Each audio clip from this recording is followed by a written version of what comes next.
ಎಲ್ಲರಿಗೂ ಶುಭ ಮುಂಜಾನೆ. ನಾಲ್ವಡಿ ಕೃಷ್ಣರಾಜ ಒಡೆಯರವರ ಪಾದಾರವಿಂದಗಳಿಗೆ ಕೃತಜ್ಞತಾಪೂರ್ವಕವಾಗಿ ನಮಿಸುತ್ತಾ, ವೇದಿಕೆಯ ಮೇಲಿರುವಂತಹ ಸಿ ಮಲ್ಲಿಕ್ ಅವರೇ, ಡಾಕ್ಟರ್ ಶಿವಕುಮಾರ್ ಅವರೇ, ಹಾಗೂ ಸಿ ಲಕ್ಷ್ಮಣ್ ಅವರೇ, ಹಾಗೂ ಸೋಸಲೆ ಸಿದ್ದರಾಜು ಅವರೇ, ಹಾಗೂ ಮೋರೆ ಅವರೇ, ನಿಮ್ಮೆಲ್ಲರಿಗೂ ನಮಸ್ಕಾರಗಳು. ಹಾಗೆ ಇಲ್ಲಿ ನೆರೆದಿರ್ತಕ್ಕಂತಹ ನಿಮ್ಮೆಲ್ಲರಿಗೂ ನಮಸ್ಕಾರಗಳು. ನನಗೆ ಬಾಲ್ಯದಿಂದಲೂ ಸಹ ನಾನು ಮೂಲತಃ ಉತ್ತರ ಕನ್ನಡ ಜಿಲ್ಲೆಯ ಸಿರಿಸಿಯವನಾದರೂ ಸಹ ಬಾಲ್ಯದಿಂದಲೂ ಸಹ ಮೈಸೂರಿನ ಕುರಿತು ಏನೋ ಒಂಥರ ಆಕರ್ಷಣೆ. ಸೊ ಈ ಒಂದು ಸಂದರ್ಭದಲ್ಲಿ ನಿಮ್ಮ ಜೊತೆ ಇಂಟ್ರ್ಯಾಕ್ಟ್ ಮಾಡಲಿಕ್ಕೆ ಅವಕಾಶ ಸಿಗ್ತಿರೋದು ನಂಗೆ ಬಹಳ ಖುಷಿ ಆಗ್ತಾಯಿದೆ. ಇನ್ನು ನಾನು ಅತ್ಯಂತ ಸಂಕ್ಷಿಪ್ತವಾಗಿ ನನ್ನ ಈ ಒಂದು ಪರೀಕ್ಷೆಯ ಜರ್ನಿಯನ್ನು ನಿಮ್ಮ ಜೊತೆ ಶೇರ್ ಮಾಡ್ಕೊಳ್ಳಿಕ್ಕೆ ಇಷ್ಟಪಡ್ತೇನೆ. ಅದಾದ ನಂತರ ನಿಮ್ಮಿಂದ ಏನಾದರೂ ಪ್ರಶ್ನೆಗಳಿದ್ದಲ್ಲಿ ಹಾಗೂ ನಿಮ್ಮಿಂದ ಏನಾದರೂ ಸಂದೇಹಗಳಿದ್ದಲ್ಲಿ ಅದನ್ನು ಪರಿಹರಿಸಲಿಕ್ಕೆ ಇಷ್ಟಪಡ್ತೇನೆ. ನಾನು ಒಂದೇ ವಿಧದಲ್ಲಿ ಮಾತಾಡೋದಕ್ಕಿಂತ ನಿಮ್ಮಿಂದ ಹೆಚ್ಚೆಚ್ಚು ಪ್ರಶ್ನೆಗಳನ್ನು ನಾನು ಬಯಸ್ತೇನೆ. ನಾನು ಮೂಲತಃ ಆಗಲೇ ಹೇಳಿದಂತೆ ಸಿರ್ಸಿಯವನು, ಹಾಗೂ ನಾನೊಬ್ಬ ಕೃಷಿ ಪದವೀಧರ. ಧಾರವಾಡದ ಕೃಷಿ ವಿಶ್ವವಿದ್ಯಾಲಯದಲ್ಲಿ ಕೃಷಿ ಪದವಿಯನ್ನು ಪಡೆದಿದ್ದು. ಅದಾದ ನಂತರ ನಾನು ಸಿವಿಲ್ ಸರ್ವಿಸ್ ಅಥವಾ ನಾಗರಿಕ ಸೇವಾ ಪರೀಕ್ಷೆಗಳನ್ನು ತೆಗೆದುಕೊಳ್ಬೇಕು ಅಂತ ನಿರ್ಧಾರ ಮಾಡಿ ಡಾಕ್ಟರ್ ಶಿವಕುಮಾರ್ ಸರ್ ಅವ್ರ ಹತ್ರ ಕನ್ನಡ ಸಾಹಿತ್ಯದಲ್ಲಿ ಮಾರ್ಗದರ್ಶನವನ್ನು ತೆಗೆದುಕೊಂಡು ಈ ಒಂದು ಪರೀಕ್ಷೆಯನ್ನು ನನ್ನ ಒಂದು 4ನೇ ಪ್ರಯತ್ನದಲ್ಲಿ ಈ ಒಂದು ರ್ಯಾಂಕನ್ನು ಪಡೆದಿರ್ತೇನೆ. ಇದು ನನಗೆ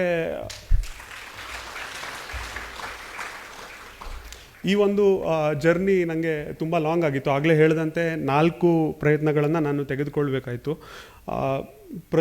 ಪ್ರತಿಯೊಂದು ಪ್ರಯತ್ನದಲ್ಲಿಯೂ ಸಹ ನನ್ನ ಪ್ರಥಮ ಪ್ರಯತ್ನದಿಂದಲೇ ಸಹ ನಾನು ಸಂದರ್ಶನ ಹಂತಕ್ಕೆ ಹೋಗ್ತಾ ಇದ್ದೆ, ಹಾಗೂ ಕೆಲವು ಮಾರ್ಕ್ಸ್ಗಳಲ್ಲಿ ಕೊನೆಯ ರ್ಯಾಂಕನ್ನು ಮಿಸ್ ಮಾಡ್ಕೊಳ್ತಾ ಇದ್ದೆ. ಈ ಸಂದರ್ಭದಲ್ಲಿ ನನ್ನ ಕುಟುಂಬಸ್ಥರ ಸಹಾಯ ಹಾಗೂ ಶಿವಕುಮಾರ್ ಸರ್ ತರಹದ ಮಾರ್ಗದರ್ಶಕರ ಸಹಾಯ ಅತ್ಯಂತ ಅಭಿನಂದನಾರ್ಹವಾದದ್ದು ಹಾಗೂ ಸ್ಮರಣಾರ್ಹವಾದದ್ದು. ಯಾಕಂದರೆ ನಾವು ನಮ್ಮ ಮೇಲೆ ಕಾನ್ಫಿಡೆನ್ಸನ್ನು ಕಳೆದುಕೊಳ್ಳುವಂಥ ಹಂತದಲ್ಲಿ ಅಥವಾ ನಮ್ಮ ಮೇಲೆ ಸೆಲ್ಫ್ ಡೌಟ್ಗಳು ಬರ್ತಾ ಇರುವಂಥ ಸಂದರ್ಭದಲ್ಲಿ ನಮ್ಮ ಸ್ನೇಹಿತರು, ನಮ್ಮ ಕುಟುಂಬಸ್ಥರು ಹಾಗೂ ಈ ಥರದ ಮಾರ್ಗದರ್ಶಕರು ಬಹಳ ಮುಖ್ಯ ಪಾತ್ರವನ್ನು ವಹಿಸ್ತಾರೆ. ಆ ದೃಷ್ಟಿಯಿಂದ ನಾನು ಈ ಸಲ ಶಿವಕುಮಾರ್ ಸರ್ ಹತ್ರ ಇಂಟರ್ವ್ಯೂ ಗೈಡೆನ್ಸ್ ಅಥವಾ ಸಂದರ್ಶನದ ಹಂತದಲ್ಲಿ ಒಂದು ಮಾರ್ಗದರ್ಶನವನ್ನು ತೆಗೆದುಕೊಳ್ಳಿಕ್ಕೆ ಹೋಗಿದ್ದು ಒಂದು ಟರ್ನಿಂಗ್ ಪಾಯಿಂಟ್ ಅಂತ ಹೇಳ್ಬೋದು. ಯಾಕಂದರೆ ನನಗೆ ಪ್ರತಿ ಸಲನೂ ಸಹ ಇಂಟರ್ವ್ಯೂದಲ್ಲಿ ಆ್ಯಾವ್ರೇಜ್ ಮಾರ್ಕ್ಸ್ ಅಥವಾ ಸಾಧಾರಣ ಅಂಕ ಬರ್ತಾ ಇತ್ತು. ಆದರೆ ಈ ಸಲ ಶಿವಕುಮಾರ್ ಸರ್ ಅವರು ಹಿರಿಯ ಅಧಿಕಾರಿಗಳನ್ನು ಭೇಟಿ ಮಾಡಲಿಕ್ಕೆ ಅವಕಾಶ ಮಾಡಿಕೊಟ್ಟು ನನ್ನ ವ್ಯಕ್ತಿತ್ವದಲ್ಲಿರುವಂತಹ ಕೆಲವೊಂದು ಸಣ್ಣ ಪುಟ್ಟ ಅಂಶಗಳನ್ನು ತಿದ್ದಿಕೊಳ್ಳಲಿಕ್ಕೆ ಒಂದು ವೇದಿಕೆಯನ್ನು ಸಿದ್ಧಪಡಿಸ್ಕೊಟ್ರು. ಅಂತೆಯೇ ಕನ್ನಡ ಸಾಹಿತ್ಯ ವಿಷಯದಲ್ಲಿ ನನಗೆ ಅತ್ಯಂತ ಹೆಚ್ಚು ಅಂಕಗಳು ಬಂದಿದ್ದರಿಂದಲೇ ಈ ಒಂದು ಫಲಿತಾಂಶವನ್ನು ಪಡೀಲಿಕ್ಕೆ ಸಾಧ್ಯ ಆಯಿತು. ಅದಕ್ಕಾಗೂ ಸಹ ನಾನು ಶಿವಕುಮಾರ್ ಸರ್ಗೆ ಧನ್ಯವಾದಗಳನ್ನು ಹೇಳಲಿಕ್ಕೆ ಇಷ್ಟಪಡ್ತೀನಿ. ಇನ್ನು ಈ ಪರೀಕ್ಷೆಯ ಕುರಿತು ಹೇಳೋದಾದರೆ, ಆಗಲೇ ಸರು ಹಲವಾರು ಸಂಗತಿಗಳನ್ನು ಹೇಳ್ತಾ ಇದ್ರು. ಈ ಪರೀಕ್ಷೆಯನ್ನು ಕ್ರ್ಯಾಕ್ ಮಾಡಲಿಕ್ಕೆ ಅಥವಾ ಒಳ್ಳೆಯ ಫಲಿತಾಂಶವನ್ನು ಪಡೀಲಿಕ್ಕೆ ವಿದ್ಯಾರ್ಥಿಯೊಬ್ಬ ರ್ಯಾಂಕ್ ಸ್ಟೂಡೆಂಟ್ ಆಗಬೇಕಿಲ್ಲ ಅನ್ನೋ ಒಂದು ಮಾತನ್ನು ಹೇಳ್ತಾ ಇದ್ರು. ಇದು ನನ್ನ ಒಂದು ಕೇಸ್ನಲ್ಲೇ ನೋಡೋದಾದರೆ, ನಾನೊಬ್ಬ ಸಾಧಾರಣ ವಿದ್ಯಾರ್ಥಿ, 6ನೇ ತರಗತಿವರೆಗೂ ಕನ್ನಡ ಮಾಧ್ಯಮದಲ್ಲಿ ಓದಿದವನು, ಹಾಗೂ ಒಂದು ಸೆಮಿ ಅರ್ಬನ್ ಅನ್ನುವಂಥ ಪ್ರದೇಶದಿಂದ ಬೆಳೆದು ಬಂದವನು. ಆದ್ದರಿಂದ ನನ್ನಿಂದ ಈ ಒಂದು ಫಲಿತಾಂಶವನ್ನು ಪಡೀಲಿಕ್ಕೆ ಸಾಧ್ಯ ಇದೆ ಅಂತಂದರೆ ನೀವೆಲ್ಲರೂ ಸಹ ಮಾಡ್ಬೋದು ಅಂತ ನಾನು ನಂಬ್ತೀನಿ. ನೀವೆಲ್ಲರೂ ಸಹ ಇಲ್ಲಿ ಕೂತಿರೋ ಎಲ್ಲರೂ ಸಹ ಮಾಡ್ಬೋದು ಅಂತ ನನ್ನ ಒಂದು ನಂಬಿಕೆ. ಇನ್ನು ಈ ಪರೀಕ್ಷೆಯ ಕುರಿತು ಕೆಲವೊಂದಷ್ಟು ಪ್ರಶ್ನೆಗಳಿರ್ಬೋದು ನಿಮಗೆ. ಯಾವ ಥರ ಅಂತಂದರೆ, ಇಂಗ್ಲೀಷ್ ಅಥವಾ ಆಂಗ್ಲ ಭಾಷೆಯಲ್ಲಿ ನಮಗೆ ಪಾಂಡಿತ್ಯ ಇರಬೇಕಾ ಈ ಒಂದು ಪರೀಕ್ಷೆಯನ್ನು ಎದುರಿಸಲಿಕ್ಕೆ ಅನ್ನುವಂಥದ್ದು. ಖಂಡಿತವಾಗಿಯೂ ಸಹ ಆಂಗ್ಲ ಭಾಷೆಯಲ್ಲಿ ಪಾಂಡಿತ್ಯ ಅನ್ನೋದು ಬೇಕಾಗಲ್ಲ. ಆದರೆ ಮಿನಿಮಮ್ ಒಂದಷ್ಟು ನಮ್ಮ ಐಡಿಯಾಗಳನ್ನು ಅಥವಾ ನಮ್ಮ ಥಾಟ್ಸ್ಗಳನ್ನು ಕಮ್ಯುನಿಕೇಟ್ ಮಾಡುವಷ್ಟು ಆಂಗ್ಲ ಭಾಷೆಯಲ್ಲಿ ನಾವು ಪರಿಣಿತಿಯನ್ನು ಹೊಂದಿದರೆ ಸಾಕಾಗ್ತದೆ. ನಾವೇನು ಶೇಕ್ಸ್ಪಿಯರ್ ಆಗಬೇಕಿಲ್ಲ ಅಥವಾ ಆಂಗ್ಲ ಭಾಷೆಯ ಪಂಡಿತರಾಗಬೇಕಿಲ್ಲ. ಇನ್ನು ಈ ಒಂದು ಪರೀಕ್ಷೆಗೆ ದಿನನಿತ್ಯ 14-16 ಗಂಟೆಗಳ ಕಾಲ ಓದಬೇಕಾ, ಈ ಒಂದು ಪ್ರಶ್ನೆ ನಿಮ್ಮಲ್ಲಿ ಸಹ ಇರ್ಬೋದು. ಇದಕ್ಕೆ ಉತ್ತರಿಸೋದಾದರೆ ಖಂಡಿತವಾಗಿಯೂ ನಾವು 14 ಗಂಟೆಗಳ ಕಾಲ ಅಥವಾ 16 ಗಂಟೆಗಳ ಕಾಲ ಓದಬೇಕಾಗಿಲ್ಲ. ನಾವು ಎಷ್ಟು ಓದ್ತೇವೆ ಅನ್ನೋದಕ್ಕಿಂತ ಹೇಗೆ ಓದ್ತೇವೆ, ಎಷ್ಟು ಚೆನ್ನಾಗಿ ಅರ್ಥೈಸಿಕೊಳ್ತೇವೆ ಹಾಗೂ ಅದನ್ನು ಪರೀಕ್ಷೆಯಲ್ಲಿ ಹೇಗೆ ಬಳಸಿಕೊಳ್ತೇವೆ ಅನ್ನೋದು ಬಹಳ ಮುಖ್ಯ ಆಗುತ್ತೆ. ಆದ್ದರಿಂದ 6-8 ತಾಸುಗಳ ಕಾಲ ಪರಿಣಾಮಕಾರಿಯಾಗಿ ಓದಿಯೂ ಸಹ ಒಂದು ಒಳ್ಳೆಯ ಫಲಿತಾಂಶವನ್ನು ಪಡಿಲಿಕ್ಕೆ ಸಾಧ್ಯ ಇದೆ. ಇನ್ನು ನೀವೆಲ್ಲ ನನಗೆ ತಿಳಿದಂತೆ ಪದವಿ ವಿದ್ಯಾರ್ಥಿಗಳಿರ್ಬೋದು ಅಥವಾ ಸ್ನಾತಕೋತ್ತರ ಪದವಿ ವಿದ್ಯಾರ್ಥಿಗಳಿರ್ಬೋದು. ಸೊ ಈ ಹಂತದಲ್ಲಿ ನಾನು ಸಿವಿಲ್ ಸರ್ವಿಸ್ ಪರೀಕ್ಷೆ ಅಥವಾ ನಾಗರಿಕ ಸೇವಾ ಪರೀಕ್ಷೆಯನ್ನು ತೆಗೆದುಕೊಳ್ಳೋದಾದರೆ ಹೇಗೆ ಈ ಒಂದು ಸಮಯವನ್ನು ಹೇಗೆ ಉತ್ತಮವಾಗಿ ಬಳಸ್ಕೊಳ್ಬೋದು ಅನ್ನೋವಂಥ ಒಂದು ಪ್ರಶ್ನೆ ನಿಮ್ಮಲ್ಲಿ ಇರ್ಬೋದು. ಇದಕ್ಕೆ ಹೇಳೋದಾದರೆ ನಿಮ್ಮ ಅಕಾಡೆಮಿಕ್ಸನ್ನು ಯಾವುದೇ ರೀತಿಯಲ್ಲಿ ಕಾಂಪ್ರಮೈಸ್ ಮಾಡಿಕೊಳ್ಳದೆ ಈ ಹಂತದಿಂದಲೇ ಪರೀಕ್ಷೆಗೆ ಸಿದ್ಧತೆ ನಡೆಸಲು ಸಾಧ್ಯ ಇದೆ. ಹೇಗೆ ಅಂತಂದರೆ ನಿಮ್ಮ ದಿನಕ್ಕೆ ಸಿಗುವಂಥ 6 ಅಥವಾ 8 ಗಂಟೆಯಲ್ಲಿ ನಿಮಗೆ ಅಧ್ಯಯನ ನಡೆಸಲಿಕ್ಕೆ ಸಿಗುವಂಥ 6 ಅಥವಾ 8 ಗಂಟೆಯಲ್ಲಿ ಒಂದೆರಡು ತಾಸುಗಳನ್ನು ನಿಮ್ಮ ಅಕಾಡೆಮಿಕ್ಸಿಗೆ ಕೊಟ್ಟು ಅದಾದ ನಂತರ NCERT ಟೆಕ್ಸ್ಟ್ ಬುಕ್ಗಳನ್ನು ನೀವು ಓದೋದ್ರಿಂದ ಈ ಪರೀಕ್ಷೆಗೆ ಸಿದ್ಧತೆಯನ್ನು ಸ್ಟಾರ್ಟ್ ಮಾಡ್ಬೋದು. NCERT 6ರಿಂದ 12ನೇ ತರಗತಿಯ ಕೆಲವೊಂದು ವಿಷಯದ ಅಂದರೆ ಪಾಲಿಟಿ ಇರ್ಬೋದು ಅಥವಾ ಜಿಯೋಗ್ರಫಿ ಇರ್ಬೋದು, ಇಕನಾಮಿಕ್ಸ್ ಇರ್ಬೋದು, ಈ ಥರದ ಸಬ್ಜೆಕ್ಟ್ಗಳ NCERT ಟೆಕ್ಸ್ಟ್ ಬುಕ್ಕನ್ನು ಓದೋದ್ರ ಮೂಲಕ ನೀವು ನಿಮ್ಮ ಪ್ರಿಪ್ರೇಷನನ್ನು ಸ್ಟಾರ್ಟ್ ಮಾಡ್ಬೋದು. ಅದರಿಂದ ನಿಮಗೆ ಒಂದು ಭದ್ರವಾದಂತಹ ಬುನಾದಿ ಸಿಗ್ತದೆ. ಅದರ ನಂತರದಲ್ಲಿ ಹಳೆ ಪ್ರಶ್ನೆ ಪತ್ರಿಕೆಗಳನ್ನು ನೋಡುವಂಥದ್ದು. ಯಾವುದೇ ಕಾಂಪಿಟೇಟಿವ್ ಎಕ್ಸಾಮಿನ ನೀವು ಯಾವ ಕಾಂಪಿಟೇಟಿವ್ ಎಕ್ಸಾಮನ್ನು ಬರೀಬೇಕು ಅಂತ ಅಂದ್ಕೊಳ್ತಿರೋ ಆ ಕಾಂಪಿಟೇಟಿವ್ ಎಕ್ಸಾಮಿನ ಹಳೆ ಪ್ರಶ್ನೆ ಪತ್ರಿಕೆಗಳನ್ನು ನೋಡೋದು, ಸಿಲೆಬಸ್ಗಳನ್ನು ನೋಡೋದು, ನಿಯಮಿತವಾಗಿ ನೋಡೋದು. ಈ ಮೂಲಕ ನೀವು ಆ ಎಕ್ಸಾಮಿನ ಡಿಮ್ಯಾಂಡಿಗೆ ನಿಮ್ಮ ಸಿದ್ಧತೆಯನ್ನು ಮಾಡ್ಕೋಬೋದು. ಹಾಗೆ ಈ ಪರೀಕ್ಷೆಯಲ್ಲಿ ಮಾರ್ಗದರ್ಶಕರ ಪಾತ್ರವೂ ಸಹ ಬಹಳ ಮುಖ್ಯ ಆಗ್ತದೆ. ಯಾಕೆ ಅಂತಂದರೆ ಇಲ್ಲಿ ಕೆಲವೊಂದಷ್ಟು ಸಣ್ಣ ಸಂಗತಿಗಳಿರ್ತವೆ. ಅದು ನಾವು ಅದನ್ನು ರಿಯಲೈಸ್ ಮಾಡ್ಕೊಳ್ಳಿಕ್ಕೆ ಬಹಳ ಸಮಯ ಹಿಡಿಬೋದು. ಆದರೆ ಮಾರ್ಗದರ್ಶಕರು ಹಲವಾರು ವರ್ಷಗಳಿಂದ ಹಲವಾರು ವಿದ್ಯಾರ್ಥಿಗಳನ್ನು ನೋಡ್ತಾ ಇರೋದ್ರಿಂದ ಕೆಲವೊಂದಷ್ಟು ಚಿಕ್ಕ ಪುಟ್ಟ ಸಂಗತಿಗಳು ಅವರಿಗೆ ಮೊದಲೇ ಗೊತ್ತಿರ್ತದೆ. ಸೊ ಮಾರ್ಗದರ್ಶಕರನ್ನು ಸಂಪರ್ಕಿಸೋದರಿಂದ ಅಂತಹ ಒಂದು ಚಿಕ್ಕ ಪುಟ್ಟ ಸಂಗತಿಗಳನ್ನು ನಾವು ತಪ್ಪು ಮಾಡದೇ ಇರೋ ಥರ ನಮ್ಮ ಸಮಯವನ್ನು ಮತ್ತು ನಮ್ಮ ಪ್ರಯತ್ನವನ್ನು ಪರಿಣಾಮಕಾರಿಯಾಗಿ ಉಳಿಸ್ಕೋಬೋದು. ಅದರ ನಂತರ ಒಂದು ಒಳ್ಳೆಯ ನೀವೆಲ್ಲರೂ ಯೂನಿವರ್ಸಿಟಿಯಲ್ಲಿದ್ದೀರಿ, ಖಂಡಿತ ನಿಮಗೆ ಫ್ರೆಂಡ್ಸ್ ಇರ್ತಾರೆ. ಒಂದು ಒಳ್ಳೆಯ ಓದುವ ವಾತಾವರಣವನ್ನು ನಿರ್ಮಾಣ ಮಾಡಿಕೊಂಡು ಫ್ರೆಂಡ್ಸ್ ದಿನನಿತ್ಯದ ಪತ್ರಿಕೆಗಳನ್ನು ಓದೋದಿರ್ಬೋದು, ಅದ್ರ ಬಗ್ಗೆ ಒಂದು ಹೆಲ್ದಿ ಡಿಸ್ಕಷನ್ ಅಂತ ಏನು ಹೇಳ್ತೀವಿ, ಅದನ್ನು ಮಾಡೋದ್ರ ಮೂಲಕ ನೀವು ಸಿದ್ಧತೆಯನ್ನು ಕೂಡ ನಡೆಸ್ಬೋದು. ಆಗಲೇ ಸರ್ ಹೇಳ್ತಾ ಇದ್ರು, ಓದೋದು ಅಂತಂದರೆ ಅಕಾಡೆಮಿಕ್ಸ್ ಅಷ್ಟೇ ಅಲ್ಲ ಅನ್ನುವಂಥದ್ದು. ಖಂಡಿತವಾಗಿಯೂ ಅಕಾಡೆಮಿಕ್ಸ್ ಅಷ್ಟೇ ಅಲ್ಲ, ಬೇರೆ ಬೇರೆ ಸಂಗತಿಗಳಿರ್ಬೋದು. ನೀವೆಲ್ಲರೂ ಯೂನಿವರ್ಸಿಟಿಯ ಮೇನ್ ಕ್ಯಾಂಪಸ್ಸಲ್ಲಿದ್ದೀರಿ. ನಿಮಗೆ ನನಗೆ ತಿಳಿದಂತೆ ನಿಮಗೆ ಒಳ್ಳೆಯ ಗ್ರಂಥಾಲಯದ ಸೌಲಭ್ಯ ಕೂಡ ಇರ್ತದೆ. ಸೊ ಒಳ್ಳೊಳ್ಳೆ ಪುಸ್ತಕಗಳನ್ನು ಓದುವ ಮೂಲಕ ಅದರಲ್ಲಿರುವ ಸಂಗತಿಗಳನ್ನು ಓದೋದು ಮಾತ್ರ ಅಲ್ಲದೆ ಅಳವಡಿಸ್ಕೊಳ್ಳೋ ಮೂಲಕ ನೀವು ನಿಮ್ಮ ಜ್ಞಾನದ ಪರಿಧಿಯನ್ನು ವಿಸ್ತರಿಸ್ಕೊಳ್ಬೋದು.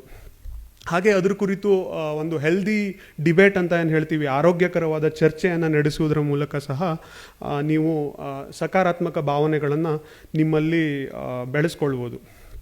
ಹಾಗೆ ವಿದ್ಯಾರ್ಥಿಗಳಲ್ಲಿ ಕೆಲವೊಂದು ಕೀಳರಿಮೆಗಳು ಕೂಡ ಇರ್ಬೋದು. ನಾನು ಗ್ರಾಮೀಣ ಹಿನ್ನೆಲೆಯಿಂದ ಬಂದಿರೋನು, ನಾನು ಕುಳ್ಳ ಇದ್ದೀನಿ, ಅಥವಾ ನಾನು ನೋಡಲಿಕ್ಕೆ ಅಷ್ಟೇನು ಚೆಂದ ಇಲ್ಲ, ಸೊ ಆ ಥರದ ಒಂದು, ಅಥವಾ ಆಂಗ್ಲ ಭಾಷೆ ನನಗೆ ಬರೋಲ್ಲ, ಈ ಥರದ ಒಂದು ಸಂಗತಿಗಳು ಸಹ ಇರ್ಬೋದು. ಸೊ ಇದು ಯಾವುದೂ ಮ್ಯಾಟ್ರ್ ಆಗಲ್ಲ. ಯಾಕಂದರೆ ನಮ್ಮ ದೇಹಕ್ಕೆ ಈ ಎಲ್ಲ ಮಿತಿಗಳು ಇರ್ಬೋದೇ ಹೊರತು ನಮ್ಮ ಮನಸ್ಸಿಗೆ ಇರ್ಲಿಕ್ಕೆ ಸಾಧ್ಯ ಇಲ್ಲ. ಆಗಲೇ ಸರ್ ಹೇಳ್ತಾ ಇದ್ದಂಗೆ ಈ ಒಂದು ಪರೀಕ್ಷೆಯಲ್ಲಿ ಅಥವಾ ಜೀವನದಲ್ಲಿ, ಈ ಒಂದು ಪರೀಕ್ಷೆಯಲ್ಲಿ ಇರ್ಬೋದು ಅಥವಾ ಜೀವನದಲ್ಲೂ ಇರ್ಬೋದು, ಹಲವಾರು ದೈಹಿಕವಾದಂತಹ ವಿಕಲಚೇತನರು ಸಹ ಈ ಒಂದು ಪರೀಕ್ಷೆಯಲ್ಲಿ ಸಾಧನೆಗಳನ್ನು ಮಾಡಿದ್ದಾರೆ. ಅವರೆಲ್ಲರೂ ಸಹ ನಮಗೆ ಸ್ಫೂರ್ತಿ ಆಗಬೇಕು ಅಂತ ನಾನು ಭಾವಿಸ್ತೀನಿ. ಇನ್ನು ಈ ಪರೀಕ್ಷೆಯ ಸಿದ್ಧತೆಯನ್ನು ನಡೆಸ್ತಾ ಇರಬೇಕಾದ್ರೆ ನಮ್ಮ ಬಗ್ಗೆ ನಿರಂತರವಾದ ಮೌಲ್ಯಮಾಪನವನ್ನು ಮಾಡ್ಕೊಳ್ತಾ ಇರಬೇಕು. ನನ್ನ ಸ್ಟ್ರೆಂತ್ಸ್ ಏನು, ನನ್ನ ವೀಕ್ನೆಸಸ್ ಏನು, ನಾನು ಎಲ್ಲಿ ಹಿಂದೆ ಬೀಳ್ತಾ ಇದ್ದೀನಿ, ಇಂತಹ ಒಂದು ನಿರಂತರವಾದ ಸ್ವಯಂ ಮೌಲ್ಯಮಾಪನ ಅನ್ನುವಂಥದ್ದು ಬಹಳ ಮುಖ್ಯ ಆಗುತ್ತೆ. ಸೊ ಇದಕ್ಕೆ ಹಲವಾರು ಮಾರ್ಗದರ್ಶಕ ಸಂಸ್ಥೆಗಳು ನೀಡುವಂತಹ ಮಾಕ್ ಟೆಸ್ಟ್ಗಳು ಸಹ ಹೆಲ್ಪ್ ಆಗುತ್ತೆ. ಸೊ ಅದನ್ನು ಈ ರೀತಿಯಲ್ಲಿ ಬಳಸ್ಕೊಂಡು ನಮ್ಮ ಒಂದು ಸಿದ್ಧತೆಯನ್ನು ಪರಿಣಾಮಕಾರಿಯಾಗಿ ಮಾಡ್ಕೋಬೋದು. ಇನ್ನು ಒಟ್ಟಾರೆ ವ್ಯಕ್ತಿತ್ವವನ್ನು ಬೆಳೆಸ್ಕೊಳ್ಳುವಂಥದ್ದು ಈ ಪರೀಕ್ಷೆಯಲ್ಲಿ ಒಂದು ಬಹುಮುಖ್ಯ ಅಂಶ. ಕೇವಲ ಅಕಾಡೆಮಿಕ್ಸ್ ಅಲ್ಲದೆ, ಕೇವಲ ಓದುವುದು ಅಲ್ಲದೆ, ಯಾವುದೇ ತರಹದ ಕ್ರೀಡಾ ಚಟುವಟಿಕೆ ಇರಬಹುದು, ಯಾವುದೇ ತರಹದ ಸಾಂಸ್ಕೃತಿಕ ಚಟುವಟಿಕೆಗಳಿರ್ಬೋದು, ಹಾಗೆಯೇ ನಾಟಕ ಇರ್ಬೋದು, ಡಿಬೇಟ್ ಇರ್ಬೋದು, ಗ್ರೂಪ್ ಡಿಸ್ಕಷನ್ ಇರ್ಬೋದು, ಅಥವಾ ಸಾಹಿತ್ಯವನ್ನು ಓದೋದಿರ್ಬೋದು. ಈ ಥರ ಒಟ್ಟಾರೆಯಾದ ವ್ಯಕ್ತಿತ್ವವನ್ನು ಈ ಒಂದು ಪರೀಕ್ಷೆಯಲ್ಲಿ ಅಪ್ರಿಷಿಯೇಟ್ ಮಾಡ್ತಾರೆ. ಸೊ ಅದನ್ನು ಸಹ ನೀವು ಮಾಡ್ಕೋಬೇಕು. ಯಾಕಂದರೆ ನೀವೆಲ್ಲ ಒಂದು ಒಳ್ಳೆಯ ವಾತಾವರಣದಲ್ಲಿ ಈ ಒಂದು ಮೈಸೂರಿನ ಪರಿಸರದಲ್ಲಿ ಇದ್ದೀರಿ. ಸೊ ಇದೊಂದು ಗೋಲ್ಡನ್ ಪೀರಿಯಡ್ ನಿಮಗೆ. ಈ ಒಂದು ಸಮಯದಲ್ಲೇ ಎಷ್ಟಾಗತ್ತೋ ಅಷ್ಟು ಅದನ್ನು ಬಳಸ್ಕೊಳ್ಳೋದು ಸೂಕ್ತ ಅಂತ ನಾನು ಭಾವಿಸಿದ್ದೇನೆ. ಇಷ್ಟು ಹೇಳ್ತಾ ನನ್ನ ಮಾತನ್ನು ಇಲ್ಲಿಗೆ ಮುಗಿಸಿ, ನಿಮ್ಮಿಂದ ಯಾವುದೇ ತರಹದ ಪ್ರಶ್ನೆಗಳಿದ್ದಲ್ಲಿ ನಾನು ಸ್ವೀಕರಿಸಲಿಕ್ಕೆ ಬಯಸ್ತೇನೆ. ಹಲೋ ಸರ್, ನಮಸ್ತೆ. ನನ್ನ ಹೆಸರು ನಿಖಿಲ್ ಅಂತ, HD ಕೋಟೆ ತಾಲೂಕಿನ ಮೈಸೂರಲ್ಲಿ ಮಿಸ್ ಮಾಡ್ತಾ ಇದ್ದೀನಿ ಪೋಸ್ಟ್ ಗ್ರಾಜುಯೇಷನ್. ಸರ್, ನಾನು ಕಳೆದ 3 ವರ್ಷದಿಂದ UPSC ಪ್ರಿಪೇರ್ ಆಗ್ತಾ ಇದ್ದೀನಿ. ಆಲ್ರೆಡಿ 3 ಅಟೆಂಪ್ಟ್ ಕೂಡ ಕೊಟ್ಟಿದ್ದೀನಿ ಪ್ರಿಲಿಮ್ಸ್ಗೆ. ಆದರೆ ಪ್ರಿಲಿಮ್ಸ್ ಕ್ವಾಲಿಫೈ ಆಗ್ತಿಲ್ಲ ಸರ್. ಮೇನ್ಗಳು ಅಂತ ಬಂದಾಗ ನಾನು NCERTನ ತುಂಬ ರೆಫರ್ ಮಾಡ್ತಾ ಇದ್ದೀನಿ ಸರ್, ರಿಪೀಟೆಡ್ಲಿ ಓದ್ತಾ ಇದ್ದೀನಿ. ಆದರೆ ಯಾವುದು ನೆನ್ಕೊಳ್ಳಿದ್ದಲ್ಲ. ಜೊತೆಗೆ ನೋಟ್ಸ್ ಮಾಡೋದು ಹೇಗೆ ಅಂತ ತುಂಬ ಕಷ್ಟ ಆಗ್ತಾ ಇದೆ. ನೋಟ್ಸ್ ಮಾಡಿದ್ರೂ ಕೂಡ ಲೆಂತಿ ನೋಟ್ಸ್ ಆಗ್ತಾಯಿದೆ, ಶಾರ್ಟ್ ನೋಟ್ ಮಾಡೋಕ್ಕಾಗ್ತಿಲ್ಲ. ಇದ್ರ ಬಗ್ಗೆ ನಾನು ಏನಾದರೂ ಸಜೆಷನ್ ಕೊಡ್ಬೋದಾ? ನೀವು ಹೆಚ್ಚೆಚ್ಚು ಹಳೆ ಪ್ರಶ್ನೆ ಪತ್ರಿಕೆಗಳನ್ನು ಬಿಡಿಸಿ, ಅಂದರೆ ಕಳೆದ 10 ವರ್ಷದ್ದು, 15 ವರ್ಷದ್ದು, 20 ವರ್ಷದ್ದು ಆ ಪ್ರಶ್ನೆ ಪತ್ರಿಕೆಗಳನ್ನು ಹೆಚ್ಚೆಚ್ಚು ಬಿಡಿಸೋದ್ರಿಂದ ಎಕ್ಸಾಮ್ನಲ್ಲಿ ಆ್ಯಕ್ಚುಲಿ ಪ್ರಶ್ನೆಗಳು ಹೆಂಗೆ ಬರುತ್ತೆ ಅನ್ನೋದು ನಿಮ್ಗೆ ಜಾಸ್ತಿ ಮನನ ಆಗುತ್ತೆ. ಅದ್ರ ಜೊತೆಗೆ ಬೇರೆ ಬೇರೆ ಮಾಕ್ ಟೆಸ್ಟ್ಗಳನ್ನು ಸಹ ತೆಗೆದುಕೊಳ್ಳೋದ್ರಿಂದ ಆಬ್ಜೆಕ್ಟಿವ್ ಟೆಸ್ಟನ್ನು ಹೇಗೆ ಟ್ಯಾಕಲ್ ಮಾಡೋದು ಅನ್ನೋದು ನಿಮಗೆ ಖಂಡಿತವಾಗಿಯೂ ಅದು ಸಹ ಹೆಲ್ಪ್ ಆಗುತ್ತೆ. ಆಮೇಲೆ ಈಗ ಬರ್ತಾ ಇರೋ ಪ್ರಶ್ನೆಗಳು ಹೇಗಿರುತ್ತೆ ಅಂದರೆ, ನಮಗೆ ಶ್ಯೂರ್ ಶಾರ್ಟ್ ಆಗಿ ಗೊತ್ತಿರೋದು ಅಂತ ಅಂತೀವಿ, ಪಕ್ಕಾ ಗೊತ್ತಿರೋದು ಅದು 30 ಅಥವಾ 35ಕ್ಕಿಂತ ಹೆಚ್ಚಿಗೆ ಇರಲ್ಲ. ಉಳಿದಿದ್ರಲ್ಲಿ ನಾವು ನಮ್ಮ ಜೀವನದ ಅನುಭವಗಳು, ನಾವು ಅಲ್ಲಿ ಇಲ್ಲಿ ಕೇಳಿದ್ದು, ಅಲ್ಲಿ ಇಲ್ಲಿ ನೋಡಿದ್ದು, ಆಮೇಲೆ ಏನೋ ಒಂಥರ ಇಂಟೆಲಿಜೆಂಟ್ ಗೆಸ್ಸಿಂಗ್ ಅಂತ ಅಂತೀವಿ, ಗೆಸ್ಸಿಂಗು ಅಥವಾ ಎಲಿಮಿನೇಷನ್ನು ಅಂತ ಅಂತೀವಿ. ಸೊ ಈ ಎಲ್ಲ ತಂತ್ರಗಳನ್ನು ಉಪಯೋಗಿಸ್ಬೇಕಾಗತ್ತೆ.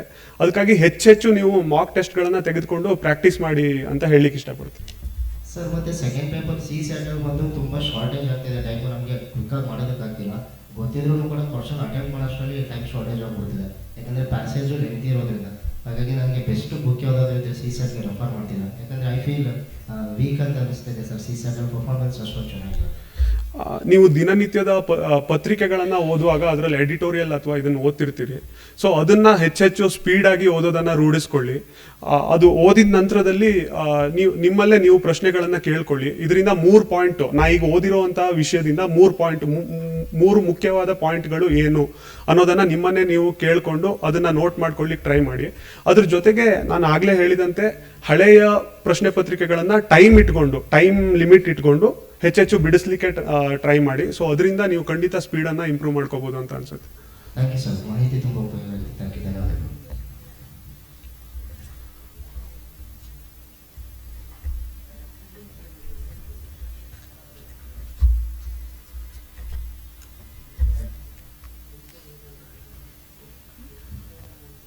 ನಮಸ್ತೆ ಸರ್, ನಾನು ರವಿ ಕಿರಣ್ ಅಂತ, MSc ಗ್ರಾಜುಯೇಟ್ ಕೆಮಿಸ್ಟ್ರಿನಲ್ಲಿ. ನೀವು 4 ವರ್ಷ ಜರ್ನಿ ಏನಿದೆ, ಆ ಜರ್ನಿನಲ್ಲಿ ಎಷ್ಟೊಂದು ಮಿಸ್ಟೇಕ್ ಮಾಡಿದ್ರಿ ಮತ್ತು ಈ ಸತಿ ಕ್ಲಿಯರ್ ಮಾಡಿದ್ದೀರಾ ಅಂತ ಹೇಳಿದ್ರಿ. ಆ 4 ವರ್ಷದಲ್ಲಿ ನಿಮ್ಮದು ಮಿಸ್ಟೇಕ್ಸ್ಗಳು ಏನಿತ್ತು ಮತ್ತು ಅದನ್ನ ಯಾವ ಥರ ಕ್ಲಿಯರ್ ಮಾಡ್ಕೊಂಡ್ರಿ? ಅಥವಾ ಸೇಮ್ ಮಿಸ್ಟೇಕ್ಸ್ ಎಷ್ಟೋ ವಿದ್ಯಾರ್ಥಿಗಳಿರುತ್ತೆ, ಆ ಕಾರಣಕ್ಕೋಸ್ಕರ ಅಂತ ಹೇಳಿ. ಮಿಸ್ಟೇಕ್ಸ್ ವಿಷಯದಲ್ಲಿ ಮೇನ್ಸ್ ಪರೀಕ್ಷೆಯಲ್ಲಿ ಕನ್ನಡ ಸಾಹಿತ್ಯದಲ್ಲಿ ನನಗೆ ಮೊದಲನೇ ಬಾರಿ ಒಳ್ಳೆ ಅಂಕ ಬಂದಿತ್ತು. ಅದಾದ ನಂತರ 2 ಬಾರಿ ಆವ್ರೇಜ್ ಅನ್ನುವಂಥ ಅಂಕಗಳು ಬಂದಿದ್ವು. ಆ ಕಾರಣಕ್ಕಾಗಿ ನಾನು ಹೆಚ್ಚೆಚ್ಚು ಸೀನಿಯರ್ಸ್ಗಳನ್ನು, ನನ್ನ ಫ್ರೆಂಡ್ಸ್ಗಳನ್ನು ಉತ್ತರವನ್ನು ಬರೆದು ಅವ್ರಿಗೆ ತೋರಿಸ್ತಿದ್ದೆ. ಏನು ಇಂಪ್ರೂವ್ಮೆಂಟ್ ಮಾಡ್ಕೋಬೋದು, ಹೇಗೆ ಉತ್ತರವನ್ನು ಇನ್ನೂ ಚೆನ್ನಾಗಿ ನಾನು ಪ್ರೆಸೆಂಟ್ ಮಾಡ್ಬೋದು ಅನ್ನೋದ್ರ ಕುರಿತು. ಸೊ ಅವರಿಂದ ಕೆಲವೊಂದಷ್ಟು ಇನ್ಪುಟ್ಸ್ಗಳನ್ನು ತಗೊಂಡೆ. ಯಾವ ಥರ ಇನ್ನೂ ಪರಿಣಾಮಕಾರಿಯಾಗಿ ಬರಿಬೋದು ಅಂತ. ಅದೇ ರೀತಿ ಶಿವಕುಮಾರ್ ಸರ್ ಥರದ ಮಾರ್ಗದರ್ಶಕರ ಹತ್ರ ಮಾಕ್ ಟೆಸ್ಟ್ಗಳನ್ನು ತೆಗೆದುಕೊಳ್ಳೋದ್ರಿಂದ ಸಮಯದ ಒಂದು ಮಿತಿಯಲ್ಲಿ ಹೆಚ್ಚೆಚ್ಚು ಅಟೆಂಪ್ಟ್ ಮಾಡ್ಲಿಕ್ಕಾಗತ್ತೆ. ಅದನ್ನೂ ಮಾಡಿದೆ. ಅದ್ರ ನಂತರ ಸಂದರ್ಶನದ ವಿಷಯದಲ್ಲಿ ನನಗೆ ಆಗಲೇ ಹೇಳಿದಂತೆ ಆವ್ರೇಜ್ ಮಾರ್ಕ್ಸ್ ಬರ್ತಾ ಇತ್ತು ಪ್ರತಿ ಸಲನೂ. ಅದಕ್ಕಾಗಿ ಈ ಸಲ ಹೆಚ್ಚೆಚ್ಚು ಜನರ ಹತ್ರ ಇಂಟ್ರ್ಯಾಕ್ಟ್ ಮಾಡಿದೆ ಹಾಗೂ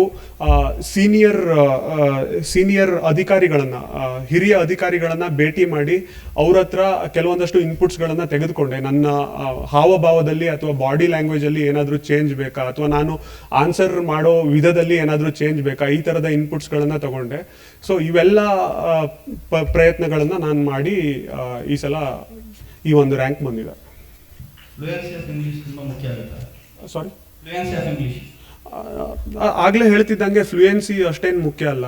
ಯಾಕಂದರೆ ಇದು ಇಂಗ್ಲೀಷ್ ಟೆಸ್ಟ್ ಅಲ್ಲ. ನಮ್ಮ ಐಡಿಯಾಗಳನ್ನು ನಾವು ಹೇಗೆ ಎಕ್ಸ್ಪ್ರೆಸ್ ಮಾಡ್ತೀವಿ, ಎಷ್ಟು ಸಂಕ್ಷಿಪ್ತವಾಗಿ, ಎಷ್ಟು ನಿಖರವಾಗಿ ಅದನ್ನು ಅವ್ರ ಮುಂದೆ ಇಡ್ತೀವಿ ಅನ್ನೋದು ಮುಖ್ಯ ಆಗುತ್ತೆ ಹೊರತು ಇಂಗ್ಲೀಷ್ ಅಷ್ಟು ಮುಖ್ಯ ಆಗಲ್ಲ. Okay, thank you.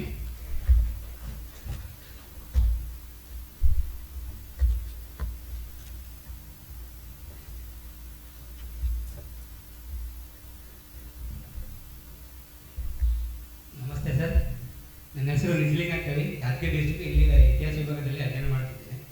ಈಗ IAS ಎಕ್ಸಾಮ್ ಅಂದರೆ ಈಗ ಪ್ರಿಲಿಮ್ಸು ಮೇನ್ಸ್ ಇರ್ತದೆ ಸರ್. ಅದರಲ್ಲಿ ಪ್ರಿಲಿಮ್ಸ್ಗೂ ಮೇನ್ಸ್ಗೂ ಒಂದೇ ಆಧಾರವಾಗಿ ಇನ್ನೊಂದು ಅಧ್ಯಯನ ಮಾಡಬೇಕು, ಇಲ್ಲ ಪ್ರಿಲಿಮ್ಸ್ಗೆ ಸಬ್ಜೆಕ್ಟು, ಇಲ್ಲ ಮೇನ್ಸ್ಗೆ ಸಬ್ಜೆಕ್ಟು, ಈ ರೀತಿಯಾಗಿ ಅಧ್ಯಯನ ಮಾಡಬೇಕು ಸರ್. ಈಗ ಕೆಲವರು ಹೇಳ್ತಾರೆ NCERT ಬುಕ್ಕು ಮತ್ತು ತಮಿಳ್ನಾಡು ಬುಕ್ ಓದಿದ್ರೆ ಪ್ರಿಲಿಮ್ಸ್ಗೆ ಸಾಕು ಅಂತ ನ್ಯೂಸ್ ಪೇಪರ್ಸು, ಮತ್ತು ಹಾಗೆ ಕೆಲವೊಂದು ಮ್ಯಾಗ್ಝಿನ್ಸ್ಗಳು ಓದಿದ್ರೆ ಪ್ರಿಲಿಮ್ಸ್ನ ಕ್ಲಿಯರ್ ಮಾಡ್ಬೋದು ಅಂತ. ಆದರೆ ಮೇನ್ಸಿಗೂ ಪ್ರಿಲಿಮ್ಸಿಗೂ ಯಾವ ರೀತಿ ಅಧ್ಯಯನ ಮಾಡ್ಬೋದು, ನಿಮ್ಮ ಅಭಿಪ್ರಾಯ ಸರ್? ನೀವು ಕೇಳಿದಂಥ ಪ್ರಶ್ನೆಗೆ ಉತ್ತರ UPSC ಪ್ರತಿ ವರ್ಷ ಹೊರಡಿಸುವಂತಹ ಒಂದು ನೋಟಿಫಿಕೇಶನ್ ಅಂತ ಏನು ಹೇಳ್ತೀವಿ, ಅಧಿಸೂಚನೆ, ಅದರಲ್ಲಿ ಸಿಗುತ್ತೆ. ಯಾಕಂದರೆ ಪ್ರಿಲಿಮ್ಸಿನ ಸಿಲೆಬಸ್ ಏನು, ಮೇನ್ಸಿನ ಸಿಲೆಬಸ್ ಏನು ಅನ್ನೋದನ್ನು ಸ್ಪಷ್ಟವಾಗಿ ಅದರಲ್ಲಿ ನೀಡಿದ್ದಾರೆ. ಆಮೇಲೆ ಅಟ್ಲೀಸ್ಟ್ ಒಂದು 60-70% ಪ್ರಿಲಿಮ್ಸಿನ ಸಿಲೆಬಸ್ಸೇ ಮೇನ್ಸಲ್ಲೂ ಸಹ ಇರೋದು.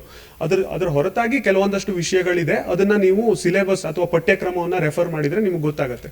ಇನ್ನು ಅಪ್ರೋಚಲ್ಲಿ ಹೇಗೆ ವ್ಯತ್ಯಾಸ ಆಗುತ್ತೆ ಅಂತ ಅನ್ನೋದಾದರೆ, ಪ್ರಿಲಿಮ್ಸ್ ಮತ್ತು ಮೇನ್ಸಲ್ಲಿ ಪ್ರಿಲಿಮ್ಸ್ ಆಬ್ಜೆಕ್ಟಿವ್ ಟೆಸ್ಟ್ ಆಗಿರೋದ್ರಿಂದ ನೀವು ಹೆಚ್ಚು ವಿಷಯಗಳನ್ನು ನೆನ್ಪಿಟ್ಕೋಬೇಕಾಗಿಲ್ಲ, ನೀವು ಅದನ್ನ ಗುರುತಿಸಿದ್ರೆ ಸಾಕಾಗತ್ತೆ. ಇದು ಸರಿನಾ ಹೌದಾ ಅನ್ನೋದನ್ನ ನೀವು ಗುರುತಿಸಿದ್ರೆ ಸಾಕಾಗತ್ತೆ.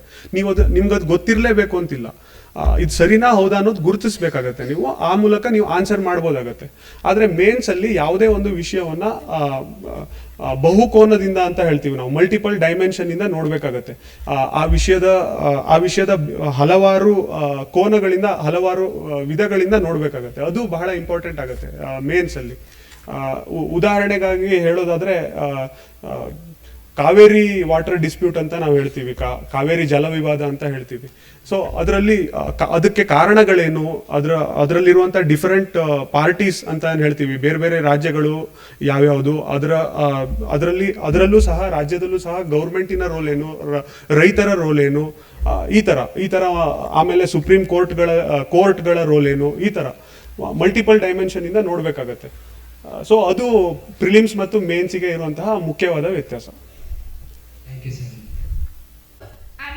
I'm Deekshita. I'm from first year BSA from Maharani's College. I want to ask you that ನೀವು ಏನು ಸಜೆಸ್ಟ್ ಮಾಡ್ತೀರಾ ಫಾರ್ ಬಿಗಿನರ್ಸ್, ಲೈಕ್ ಯಾವ ಥರ ಸ್ಟಾರ್ಟ್ ಮಾಡಬೇಕು ಅಂತ? As I already told, you can start with NCERTs from 6th class. You can start with that, and slowly after getting acquaintance with that, you can see the previous year question papers as well, and also the syllabus of the UPSC. So from that you can start. Okay sir, ನೀವು first attempt ಕೊಡೋ ಮುಂಚೆ ಎಷ್ಟು ದಿನಗಳ ಕಾಲ ಅಧ್ಯಯನ ನಡೆಸಿದ್ರಿ sir ಓದಕ್ಕೆ? ನಾನು degree final year ಇರುವಾಗ ಅಧ್ಯಯನ ನಡೆಸಿದ್ದೆ. ಅದಾದಮೇಲೆ 1 ವರ್ಷ ತಗೊಂಡಿದ್ದೆ. ಸೊ 1.5-2 ವರ್ಷದ ನಂತರ ಫಸ್ಟ್ ಅಟೆಂಪ್ಟ್ ಕೊಟ್ಟಿದ್ದೆ. Thank you so much sir.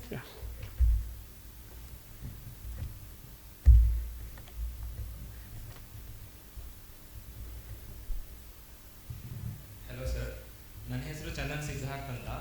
ನಾನು ಇಲ್ಲಿ ಮಾನಸಗಂಗೋತ್ರಲ್ಲಿ MSc ಇನ್ ಕೆಮಿಸ್ಟ್ರಿ ಮುಗಿಸಿದ್ದೀನಿ ಸರ್. ನನ್ನ ಕ್ವಶನ್ ಬಂದು, ನೀವು BSc AG ಬ್ಯಾಕ್ಗ್ರೌಂಡ್ ಆಗಿರೋರು ಇಟ್ಕೊಂಡು ನೀವು ಹೇಗೆ ಈಗ UPSC ಪ್ರಿಲಿಮ್ಸ್ಗೆ ಓದ್ಕೊಳ್ಳುವಾಗ ನಿಮ್ಮ ಸೈನ್ಸ್ ಬ್ಯಾಕ್ಗ್ರೌಂಡಲ್ಲಿ ಇರೋರಾಗಿ ಇಟ್ಕೊಂಡು ನೀವು ಹೇಗೆ ಅದನ್ನ ಕೋಪ್ ಅಪ್ ಮಾಡ್ಕೊಂಡ್ರಿ, ಮತ್ತು what are the initial problems that you faced sir? B S C agriculture ಆಗಿರೋದ್ರಿಂದ ನಂಗೆ ಒಂದು ವೇದಲ್ಲಿ ಅಡ್ವಾಂಟೇಜ್ ಆಯಿತು. ಯಾಕಂದರೆ ಬಯೋಟೆಕ್ನಾಲಜಿ ಅಥವಾ ಬಯಾಲಜಿ ಮತ್ತು agriculture related questions every year ಬಂದೇ ಬರುತ್ತೆ ಎಕ್ಸಾಮಲ್ಲಿ.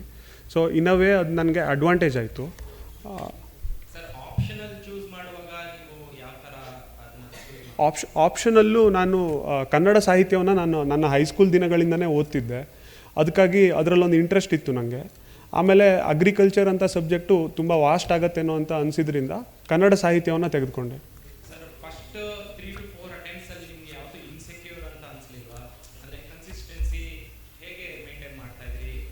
ನಿಮಗೆ ನೀವೇ ಹೇಗೆ ಮೋಟಿವೇಟ್ ಮಾಡ್ಕೋತಾ ಇದ್ರಿ? ಖಂಡಿತ ಕೆಲವೊಂದು ಪಾಯಿಂಟಲ್ಲಿ ಇನ್ಸೆಕ್ಯೂರಿಟಿಗಳು ಬರ್ತಿತ್ತು. ಆಮೇಲೆ ಇಲ್ಲಿ 2-3 ವಿಷಯಗಳಿದೆ. ಫಸ್ಟು ಕ್ಲಾರಿಟಿ, ನನಗಿದು ಬೇಕಾ, ನನಗಿದು ಮಾಡೋಕ್ಕಾಗತ್ತಾ ಅನ್ನುವಂಥ ಕ್ಲಾರಿಟಿ ಇತ್ತು. ಸೊ ಅದಕ್ಕಾಗಿ ಯಾವಾಗಲೇ ಡೌಟ್ ಬಂದಾಗಲೂ ಸಹ ಇಲ್ಲ ನಾನು ಇದನ್ನು ಮಾಡಲೇಬೇಕು ಅನ್ನುವಂಥ ಕ್ಲಾರಿಟಿ. ಸೆಕೆಂಡ್ ಒನ್ನು ನಮ್ಮ ಫ್ಯಾಮಿಲಿ ಸಪೋರ್ಟು. ಫ್ಯಾಮಿಲಿಯವರು ಖಂಡಿತ ನಿನ್ನಿಂದ ಆಗತ್ತೆ, ಸಾಧ್ಯ ಇದೆ ಅಂತ ಸಪೋರ್ಟ್ ಮಾಡ್ತಿದ್ರು. ಅದ್ರ ಜೊತೆಗೆ ಫ್ರೆಂಡ್ಸ್ಗಳ ಜೊತೆ ಇಂಟ್ರ್ಯಾಕ್ಟ್ ಮಾಡೋದು, ಯಾರು ಪಾಸಿಟಿವ್ ಒಪಿನಿಯನ್ ನಮ್ಮ ಬಗ್ಗೆ ಹೊಂದಿರ್ತಾರೆ ಅವ್ರ ಹತ್ರ ಮಾತಾಡೋದು, ಅವ್ರ ಜೊತೆ ಟೈಮ್ ಸ್ಪೆಂಡ್ ಮಾಡೋದು.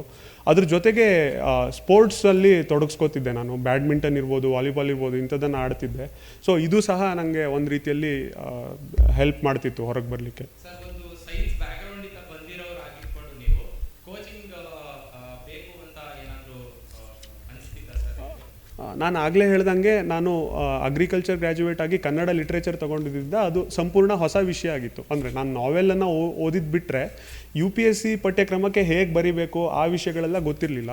ಅದಕ್ಕಾಗಿ ನಾನು ಆ ಥರದ ಕಂಡೀಷನಲ್ಲಿ ಕೋಚಿಂಗನ್ನು ಖಂಡಿತ ಸಜೆಸ್ಟ್ ಮಾಡ್ತೀನಿ, ಬೇರೆ ವಿಷಯಗಳನ್ನು ನೀವು ತೊಗೊತಾ ಇದ್ದಲ್ಲಿ. ಇನ್ನು GS ಅಥವಾ ಬೇರೆ ವಿಷಯಗಳಿಗೆ ನಿಮ್ಗೆ ಏನು ಬೇಕು ಅನ್ನುವಂಥ ಸ್ಪಷ್ಟತೆ ನಿಮ್ಮಲ್ಲಿತ್ತು ಅಂತಂದರೆ ನೀವು ಸೆಲ್ಫ್ ಪ್ರಿಪರೇಷನನ್ನು ಮಾಡ್ಬೋದು. ಹೇಗೆ ಮಾಡಬೇಕು ಅನ್ನೋ ಸ್ಪಷ್ಟತೆ ನಿಮ್ಮಲ್ಲಿತ್ತು ಅಂದರೆ ಮಾಡ್ಬೋದು. ಇಲ್ಲ ನನಗಷ್ಟು ಕಾನ್ಫಿಡೆನ್ಸ್ ಇಲ್ಲ, ನನಗೆ ಸ್ವಲ್ಪ ಇನಿಷಿಯಲ್ ಗೈಡೆನ್ಸ್ ಬೇಕು ಅಂತಂದರೆ ಕೋಚಿಂಗನ್ನು ತೆಗೆದುಕೊಳ್ಬೋದು.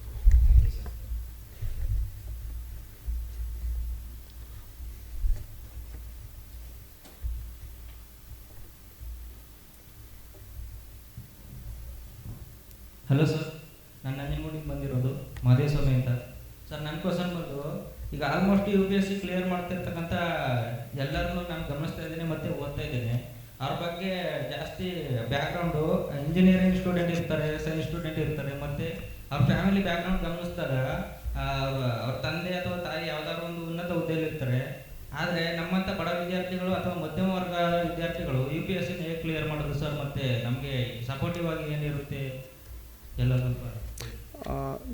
ಇದು ಒಂದು ಒಳ್ಳೆ ಪ್ರಶ್ನೆ. ಆ್ಯಕ್ಚುಲಿ ಕರ್ನಾಟಕ ಸರ್ಕಾರ ಹಿಂದುಳಿದ ವರ್ಗಗಳ ಕಲ್ಯಾಣ ಇಲಾಖೆಯಿಂದ ಕೋಚಿಂಗು ಮತ್ತು ಸ್ಟೈಫಂಡ್ ಕೊಡುವಂಥ ಫೆಸಿಲಿಟಿಯನ್ನು ಕೊಡ್ತಾ ಇದೆ ವಿದ್ಯಾರ್ಥಿಗಳಿಗೆ, ಆರ್ಥಿಕವಾಗಿ ಹಿಂದುಳಿದಂಥ ವಿದ್ಯಾರ್ಥಿಗಳಿಗೆ ಹಾಗೂ ಸಾಮಾಜಿಕವಾಗಿ ಹಿಂದುಳಿದಂಥ ವಿದ್ಯಾರ್ಥಿಗಳಿಗೆ. ಸೊ ಅದರ ಒಂದು ಪರೀಕ್ಷೆಯನ್ನು ತೆಗೆದುಕೊಂಡು ಕೋಚಿಂಗನ್ನು ತೆಗೆದುಕೊಳ್ಳೋದ್ರಿಂದ ನಿಮ್ಮ ವೈಯಕ್ತಿಕ ಖರ್ಚಿಲ್ಲದೆ ನೀವು ಪ್ರಿಪ್ರೇಷನನ್ನು ಮಾಡ್ಕೋಬೋದು. ಅದೊಂದು ಸಾಧ್ಯತೆ ಇದೆ. ಅದ್ರ ಜೊತೆಗೆ ನೀವು ಯಾವುದಾದ್ರು ಬೇರೆ ಕೆಲಸಗಳನ್ನು ಮಾಡ್ಕೊಳ್ತಾ ನಿಮ್ಮ ಸಮಯವನ್ನು ಹೊಂದಿಸ್ಲಿಕ್ಕೆ ಸಾಧ್ಯ ಇದ್ದರೆ ಆ ರೀತಿಯಾಗಿಯೂ ಸಹ ಮಾಡ್ಬೋದು. Thank you sir.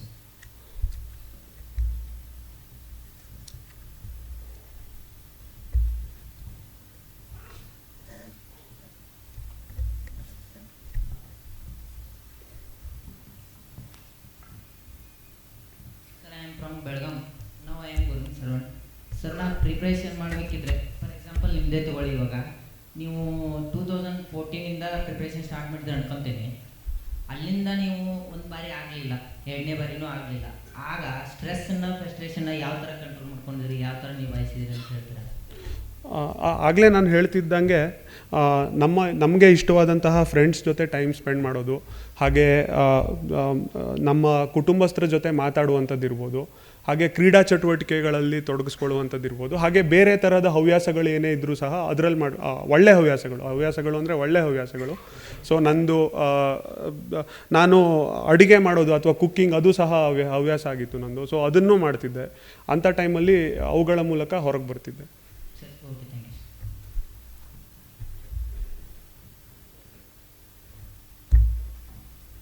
Hi sir, ನಾನೀಗ PU ಮುಗಿಸಿದ್ದೀನಿ, ಡಿಗ್ರಿಗೆ ಜಾಯ್ನ್ ಆಗಬೇಕು. ಸೈನ್ಸ್ ಸ್ಟ್ರೀಮಲ್ಲಿ ಮುಗಿಸಿದ್ದೀನಿ. ಆರ್ಟ್ಸ್ ಸ್ಟ್ರೀಮ್ಗೆ ಹೋಗ್ತೀನಿ ಅಂದರೆ ಮನೇಲಿ ಬ್ಯಾಕಪ್ ಪ್ಲ್ಯಾನ್ ಇದ್ದರೆ ಬೆಟರ್ ಅನಿಸುತ್ತೆ ಯು ಪಿ ಎಸ್ ಸಿಗೆ ಎಂಟ್ರ್ ಆಗೋಕ್ಕೂ ಮುಂಚೆ. ಬ್ಯಾಕಪ್ ಪ್ಲ್ಯಾನ್ ತುಂಬ ಇಂಪಾರ್ಟೆಂಟಾ ಸರ್? ಒಳ್ಳೆ ಪ್ರಶ್ನೆ ಇದೊಂದು.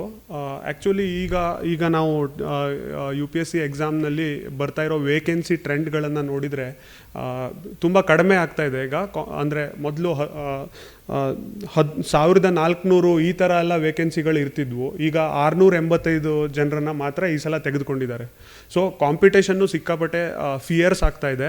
ಅದ್ರ ಜೊತೆಗೆ ಜಾಸ್ತಿ ಆಸ್ಪಿರೆಂಟ್ಸ್ಗಳು ಈ ಎಕ್ಸಾಮನ್ನು ತೆಗೆದುಕೊಳ್ಳಿಕ್ಕೆ ಬರ್ತಾ ಇದ್ದಾರೆ. ಅದಕ್ಕಾಗಿ ಖಂಡಿತವಾಗಿಯೂ ಬ್ಯಾಕಪ್ ಪ್ಲ್ಯಾನ್ ಇರೋದು ಒಳ್ಳೆಯದು ಅಂತ ನಾನು ಹೇಳಲಿಕ್ಕೆ ಇಷ್ಟಪಡ್ತೀನಿ. ನೀವು 2 ವರ್ಷ ಅಥವಾ 2 ವರ್ಷ ಡೆಡಿಕೇಟೆಡ್ ಆಗಿ ಪ್ರಿಪ್ರೇಷನನ್ನು ಕೊಟ್ಟು ನಿಮ್ಮ ಸಂಪೂರ್ಣ ಪ್ರಯತ್ನವನ್ನು ಇದಕ್ಕೆ ವಿನಿಯೋಗಿಸಿ ಅದಾದ ನಂತರ ನೀವು ಬ್ಯಾಕಪ್ ಪ್ಲ್ಯಾನ್ ಜೊತೆಗೆ ಈ ಎಕ್ಸಾಮನ್ನು ತೆಗೆದುಕೊಳ್ಳೋದು ಒಳ್ಳೆಯದು ಅಂತ ನನಗನ್ಸುತ್ತೆ ಇವತ್ತಿನ ಸ್ಥಿತಿಯಲ್ಲಿ. Thank you.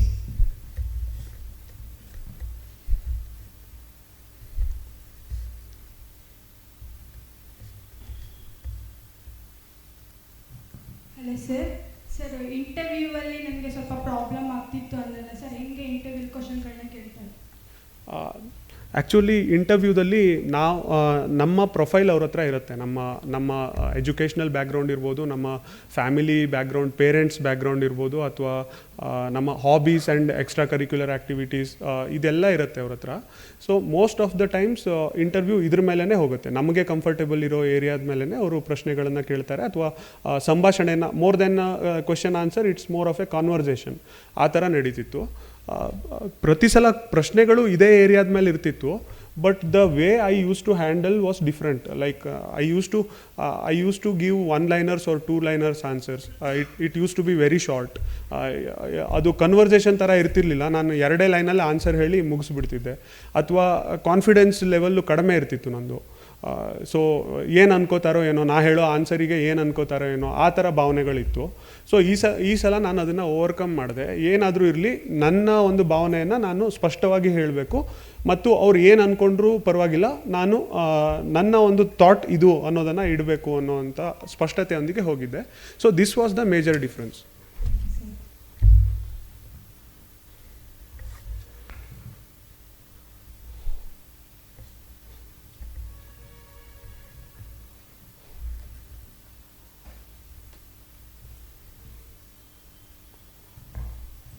ಹಲೋ ಸರ್, ನಮಸ್ತೆ. ನನ್ನ ಹೆಸರು ಹನುಮಂತಪ್ಪ ಅಂತ, ಚಿತ್ರದುರ್ಗದಿಂದ. ಮಾನಸ ಗಂಗೋತ್ರಿಯಲ್ಲಿ MA ಮುಗಿಸಿದ್ದೀನಿ. ನಾನೀಗ ಸ್ಪರ್ಧಾತ್ಮಕ ಯುಗದಲ್ಲಿ ಸುಮಾರು ಒಂದು 6ರಿಂದ 7 ವರ್ಷಗಳ ಸತತ ಪ್ರಯತ್ನ ಮಾಡ್ತಾ ಇದ್ದೀನಿ. ಮೊದಲಿಗೆ ನಾನು ಭಾರತೀಯ ವಿದ್ಯಾರ್ಥಿ ಸಂಘಕ್ಕೆ ಈ ಒಂದು ಉತ್ತಮವಾದ ಕಾರ್ಯಕ್ರಮವನ್ನು ಆಯೋಜನೆ ಮಾಡೋದಕ್ಕೆ ತುಂಬ ಹೃದಯದ ಧನ್ಯವಾದಗಳನ್ನು ತಿಳಿಸ್ತಾ ಇದ್ದೇನೆ. ನಾನು ದಿನನಿತ್ಯ ಪ್ರಜಾವಾಣಿ ಪೇಪರನ್ನು ಓದ್ತಾ ಇದ್ದೀನಿ ಸರ್. ಓದ್ತಂಥ ಸಂದರ್ಭದಲ್ಲಿ IAS ಕ್ರ್ಯಾಕರ್ಗಳನ್ನು ಅಥವಾ KS ಕ್ರ್ಯಾಕರ್ಗಳನ್ನು ಪೇಪರಲ್ಲಿ ಓದೋ ಅಭ್ಯಾಸ. ಓದಿ ಅವರ ಅನುಭವಗಳನ್ನು ನಾವು ಕೇವಲ ಪೇಪರಲ್ಲಿ ಮಾತ್ರ ಓದ್ತಾ ಇದ್ವಿ. ಅಂಥ IAS ಅನ್ನು ರೀಚ್ ಮಾಡತಕ್ಕಂಥ ಒಂದು ದೊಡ್ಡ ಹುದ್ದೆ. ಸ್ಪರ್ಧಾತ್ಮಕ ಯುಗದಲ್ಲಿ ಮೊದಲ ಸ್ಟೆಪ್ ಏನಪ್ಪ ಅಂದರೆ ನಮಗೊಂದು KPSC ಒಂದು ಸಣ್ಣ ST ಆಗಿಬಿಟ್ರೆ ಸಾಕಪ್ಪ, ನನ್ನ ಜೀವನ ಪಾವನ ಅಂತೀವಿ. ಅಂಥದ್ರಲ್ಲಿ KPSC ಬಿಟ್ಬಿಟ್ಟು UPSC ನೀವು ಉನ್ನತವಾದ ಹುದ್ದೆ ಯಾವುದಾದ್ರೆ IAS. ಅಂಥ ಹುದ್ದೆಯನ್ನು ಹೊಡೆದಿರ್ತಕ್ಕಂಥ ನಿಮಗೆ, ಅದನ್ನು ಗಳಿಸಿರ್ತಕ್ಕಂಥ ನಿಮಗೆ ನನ್ನ ಕಡೆಯಿಂದ ನನ್ನೆಲ್ಲರ ಪರವಾಗಿ ಮೊಟ್ಟ ಮೊದಲಿಗೆ ತುಂಬ ಹೃದಯದ ಅಭಿನಂದನೆಗಳನ್ನು ತಿಳಿಸ್ತಾ ಇದ್ದೇನೆ. ಇದು ಸಾಮಾನ್ಯವಾದ ಕೆಲಸ ಅಲ್ಲ ಅಂತ ನಮ್ಗೆ ಈಗಾಗಲೇ KPSC ಬಂದು ಸುಮಾರು 6 ವರ್ಷ ಆದರೂ ನಮ್ಮ ಹತ್ರ ಕ್ರ್ಯಾಕ್ ಮಾಡೋಕ್ಕಾಗ್ತಿಲ್ಲ. ಅಂಥದ್ರಲ್ಲಿ ನೀವು ಒಂದು ಒಳ್ಳೆ ಉದ್ಯೋಗ ಹೊಡೆದೋದಕ್ಕೆ ನಿಮ್ಮ ಮನೆ ಪರಿಸ್ಥಿತಿ ಹೇಗಿದೆಯೋ ಗೊತ್ತಿಲ್ಲ, ನಿಮ್ಮ ಬ್ಯಾಕ್ಗ್ರೌಂಡ್ ಪರಿಸ್ಥಿತಿ ಹೇಗಿದೆಯೋ ಗೊತ್ತಿಲ್ಲ, ಅದೆಲ್ಲದನ್ನು ಒತ್ತೆ ಇಟ್ಟು ನೀವು ಒಂದು ಉನ್ನತ ಹುದ್ದೆನ ವಹಿಸಿದ್ದಕ್ಕೆ ನಮ್ಮ ಕಡೆಯಿಂದ ತುಂಬ ಹೃದಯದ ಅಭಿನಂದನೆಗಳನ್ನು ತಿಳಿಸ್ತಾ, ಮತ್ತೊಂದು ಮನವಿ ಸರ್, ಈಗ ನೀವು ಭಾರತೀಯ ಸರ್ವಿಸ್ ಅಥವಾ ಭಾರತೀಯ ಸೇವೆಗೆ ನೀವು ಮುಂದಡಿಯನ್ನು ಇಡ್ತಾ ಇದ್ದೀರಿ. ಆ ಒಂದು ಸಂದರ್ಭದಲ್ಲಿ ಇವತ್ತೇನು ಡಿಜಿಟಲ್ ಯುಗ ಅಂತ ಭಾರತವನ್ನು ಕರೀತಾರೆ, ಗಣಕೀಕೃತ ಇಂಡಿಯಾ ಅಂತಾರೆ, ಜಗತ್ತು ಮುಂದಿಳಿದಿದೆ ಅಂತಿದ್ದಾರೆ. ಆದರೆ ನೀವು ಭಾರತೀಯ ಇಲಾಖೆಯಲ್ಲಿ ಸೇವೆಯನ್ನು ಒಳಗೊಂಡಂಥ ಸಂದರ್ಭದಲ್ಲಿ ನಮ್ಮ ಕಡೆಯಿಂದ ಒಂದು ಸಣ್ಣ ಪುಟ್ಟ ಮನವಿ ಏನಂದರೆ, ಈಗ ಇಂಡಿಯಾ ಅದೆಷ್ಟು ಮುಂದುವರೆದಿದೆಯೋ ಗೊತ್ತಿಲ್ಲ, ಇದು ಗ್ರಾಮೀಣ ಭಾರತ ಎಂಬುದು ಮನದಲ್ಲಿಟ್ಕೊಂಡು ತುಂಬ ಜನ ಬಡವರು, ಒಂದು ಹೊತ್ತಿಗೆ ಊಟನೂ ಇಲ್ಲದಂಥ ಎಷ್ಟೋ ಜನ ಹಳ್ಳಿಗಳಲ್ಲಿ ಬಟ್ಟೆ ಇಲ್ಲ, ವಿದ್ಯಾರ್ಥಿಗಳಿಗೆ ಊಟ ವಸತಿನೂ ಇಲ್ಲ. ಇಂಥ ಒಂದು ಭಾರತ ನಮ್ಮ ವಸ್ತುಸ್ಥಿತಿ ಹೀಗಿದೆ. ಅದನ್ನು ದಯವಿಟ್ಟು ಗಮನದಲ್ಲಿ ಇಟ್ಕೊಂಡು, ಮೇಲಧಿಕಾರಿಗಳಾದಂಥ ಸಂದರ್ಭದಲ್ಲಿ ಅದನ್ನು ಗಮನದಲ್ಲಿ ಇಟ್ಕೊಂಡು ನೀವು ನಮ್ಮ ಸೊಸೈಟಿಗೆ ಆದಷ್ಟು ಒಂದು ಉತ್ತಮವಾದ ಕೊಡುಗೆ ಕೊಡಲಿ ಅಂತ ನಾನು ಈ ಮೂಲಕ ನಿಮ್ಮನ್ನು ಕೋರ್ತಾ ಇದ್ದೀನಿ ಸರ್. ಜೊತೆಗೆ ಧನ್ಯವಾದ. ಹಾಗೆ ಈಗ IAS ಅನ್ನು ನಾವು ಪರೀಕ್ಷೆಯನ್ನು ಸಿದ್ಧರಾಗ್ತಕ್ಕಂಥ ಸಂದರ್ಭದಲ್ಲಿ KS-ಗಾಗಲಿ ಅಥವಾ KPS ಆಗಲಿ ಸಿದ್ಧರಾಗ್ತಕ್ಕಂಥ ಸಂದರ್ಭಗಳಲ್ಲಿ ವೈಯಕ್ತಿಕವಾಗಿ ಅವರಿಗೆ ಸುಮಾರು ರೀತಿ ವಿದ್ಯಾರ್ಥಿಗಳಿಗೆ ಇಲ್ಲಿ ವೈಯಕ್ತಿಕವಾದ ಸಮಸ್ಯೆಗಳಿರ್ತವೆ. ಅಂಥ ಸಂದರ್ಭದಲ್ಲಿ ನಾನೀಗ ಕೆಲವರು ಸಂದರ್ಶಕರ ಅಭಿಪ್ರಾಯಗಳನ್ನು ಪತ್ರಿಕೆಯಲ್ಲಿ ನೋಡಿದೆ. ಆ ಪತ್ರಿಕೆಗಳಲ್ಲಿ ಅವ್ರು ಹೇಳಿರ್ತಕ್ಕಂಥ ಕೆಲವು ಅನುಭವಗಳನ್ನು ಮಾತ್ರ ಆ ಪತ್ರಿಕೆಯಲ್ಲಿ ಬಿತ್ತರಾಗ್ತವೆ. ಬಟ್ ನಾನು ನೋಡಿದಂಗೆ ಈಗ ನಾನು ಬಳ್ಳಾರಿಯಲ್ಲಿ ಒಬ್ಬ CEO ಆಗಿ ಆಫೀಸರ್ ಬಂದಿದ್ದರು ಜಿಲ್ಲಾ ಪಂಚಾಯತಿಗೆ. ಅವ್ರ ಹೆಸರು ಅಂತ ಶಿಖಾ ಅಂತೇನೋ ಗೊತ್ತು. ಮತ್ತು ರಾಜೇಂದ್ರ KV ಕಾಮತ್ ಅಂತ ಅವರು ಮಂಗಳೂರಲ್ಲಿ ಈಗ ವಿಭಾಗವಾರು DC ಆಗಿದ್ದಾರೆ. ಇವರೆಲ್ಲರನ್ನ ನಾನು ಅವರ ಸಂದರ್ಶನದಲ್ಲಿ ನಾನು ಕಂಡಾಗ ಅವರೆಲ್ಲರೂ ಮಾತಾಡ್ತಕ್ಕಂಥದ್ದು ಮೊಟ್ಟ ಮೊದಲಿಗೆ IAS ಅಂದ ತಕ್ಷಣ ಸಾಕು. ಈಗ ಮೊನ್ನೆ ತಾನೇ ನಾನು ಇಲ್ಲಿ ಕಲಾಮಂದಿರದಲ್ಲಿ KM ಸುರೇಶ್ ಅವರು ಒಂದು ದಿನ ಕಾರ್ಯಾಗಾರ ಹಮ್ಮಿಕೊಂಡಿದ್ರು. ಅಂಥ ಸಂದರ್ಭದಲ್ಲಿ ಕೂಡ ರೋಹಿಣಿ ಸಿಂಧೂರಿ ಅವರು ಬಂದಿದ್ದರು. ಅವರೇನು ಮಾಡಿದ್ರು ಅಂದರೆ IAS ಪರ್ಸನಲ್ ಮಾತಾಡ್ಸಿದ್ರೆ ಅವರೆಲ್ಲ ಮಾತಾಡ್ತಕ್ಕಂಥದ್ದು ಪ್ರಪ್ರಥಮ IAS ಅಂದ ತಕ್ಷಣ ಸಾಕು ಪ್ಲೇಯರ್ಸ್ ಇಂಗ್ಲೀಷ್ ಅವರೆಲ್ಲರೂ ಮಾತಾಡ್ತಿದ್ದೇನೆಂದರೆ ಇಂಗ್ಲೀಷ್. ಅವರೆಲ್ಲ ಮಾತಾಡ್ತಿದ್ದೆ ಇಂಗ್ಲೀಷ್. ಯಾವುದೇ ರೀತಿಯಾದ ಕನ್ನಡದಲ್ಲಿ ಮಾತಾಡುವಂಥ ಒಂದು ಸಂದರ್ಭ ನಮಗೆ ಇದುವರೆಗೂ ನೋಡಿರಲಿಲ್ಲ. ಆದರೆ ನೀವು ಇಷ್ಟು ಚಂದವಾಗಿ ಕನ್ನಡದಲ್ಲಿ ಮಾತಾಡಿ ಕನ್ನಡದಲ್ಲಿ ನಮ್ಮನ್ನು ಅರ್ಥ ಮಾಡಿಕೊಂಡು ನಮ್ಮ ಅನುಭವಗಳನ್ನು ನೀವು ಮಾತಾಡಲ್ಲ, ನಾನು ತುಂಬ ಸಂತೋಷ ಆಯಿತು. ಇಂಥ ಕನ್ನಡ ವಿದ್ಯಾರ್ಥಿಗಳು ಕೂಡ ಗೆಲ್ಬಹುದು ಅನ್ನೋ ಒಂದು ಅನುಭವ ನಮ್ಮಲ್ಲಿ ಉಂಟು. ಈಗ ನನ್ನ ತಮ್ಮನೂ ಕೂಡ ಅವನಿಗೇನು ಇಂಗ್ಲೀಷ್ ಗೊತ್ತಿಲ್ಲ ಸರ್. ಅವನು ಸಮಾಜ ಕಲ್ಯಾಣ ಇಲಾಖೆಯಿಂದ IAS ತಗೊಂಡು ಈಗ ಡೆಲ್ಲಿಗೆ ಹೋಗಿ ಬಂದ. ಡೆಲ್ಲಿಲಿ ಕೋಚಿಂಗ್ ತಗೊಂಡ. ಬಟ್ ಅವನಿಗೆ ಇಂಗ್ಲೀಷೇ ಗೊತ್ತಿಲ್ಲ. ನಾನು ಒಂದು 2-3 ಇಂಗ್ಲೀಷ್ ಮಾತಾಡ್ತೀನಿ, ಅವ್ನಿಗೆ ಏನೇ ಇಂಗ್ಲೀಷ್ ಗೊತ್ತಿಲ್ಲ. ಅಂಥ ಹುಡುಗ ಕೂಡ ನಾನು ಅವನು ಹಿಂದಕ್ಕೆ ತಳ್ಳಿದ್ದೆ. ಬೇಡ ಕಣ, ನಿಂಗೆ ಇಂಗ್ಲೀಷ್ ಗೊತ್ತಿಲ್ಲ, ಯಾಕೆ ಹೋಗ್ತೀಯಾ, ಒಂದು SDA ಮಾಡ್ಕೊಂಡು ಲೈಫ್ ಕಟ್ಕೋ ಅಂತಂದ್ರೆ ಅವ್ರೇನಾದ್ರು ಇಲ್ಲ ನಾನು ಅದು ಮಾಡ್ತೀನಿ ಅಂತಂದ. ಇವನು ಯಾವಾಗ ಮಾಡ್ತಾನೆ, ಇಂಗ್ಲೀಷೇ ಗೊತ್ತಿಲ್ಲ, ಏನು ಮಾಡಕ್ಕೆ ಸಾಧ್ಯ ಅಂತ. ಬಟ್ ಈ ಸರ್ ನೋಡಿದ್ಮೇಲೆ ಅನ್ನಿಸ್ತು ಖಂಡಿತ ಅವ್ನು ಗೆಲ್ತಾನೆ, ಇವತ್ತಲ್ಲ ನಾಳೆ ಗೆಲ್ತಾನೆ ಅಂತ. ಇದೆಲ್ಲಕ್ಕೂ ಈ ಒಂದು ಕಾರ್ಯಕ್ರಮ ಆಯೋಜನೆ ಮಾಡಿದ ಎಲ್ಲರಿಗೂ ನಾನು ತುಂಬ ಧನ್ಯವಾದಗಳು ತಿಳಿಸ್ತಾ ನನ್ನ ಕಾರ್ಯಕ್ರಮ ಮಾಡ್ತೀನಿ.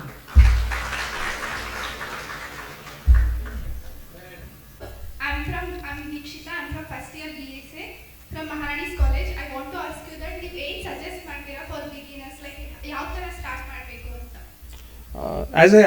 As I already told, you can start with NCERTs from 6th class. You can start with that, and slowly after getting acquaintance with that, you can see the previous year question papers as well, and also the syllabus of the UPSC. So from that you can start.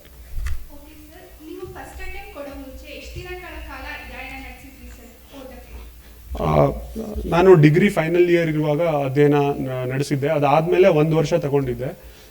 So 1.5-2 ವರ್ಷದ ನಂತರ first attempt ಕೊಟ್ಟಿದ್ದೆ. Thank you so much sir.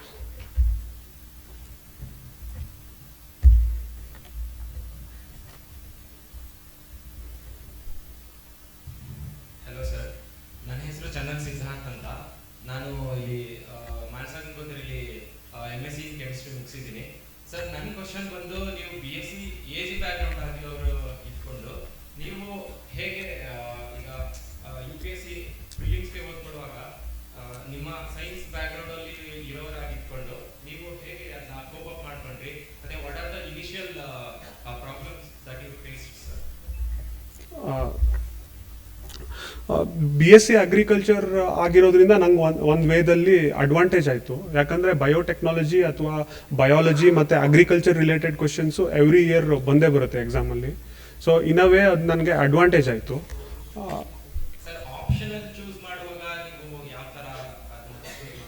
ಆಪ್ಷನಲ್ಲೂ ನಾನು ಕನ್ನಡ ಸಾಹಿತ್ಯವನ್ನು ನನ್ನ high school ದಿನಗಳಿಂದನೇ ಓದ್ತಿದ್ದೆ.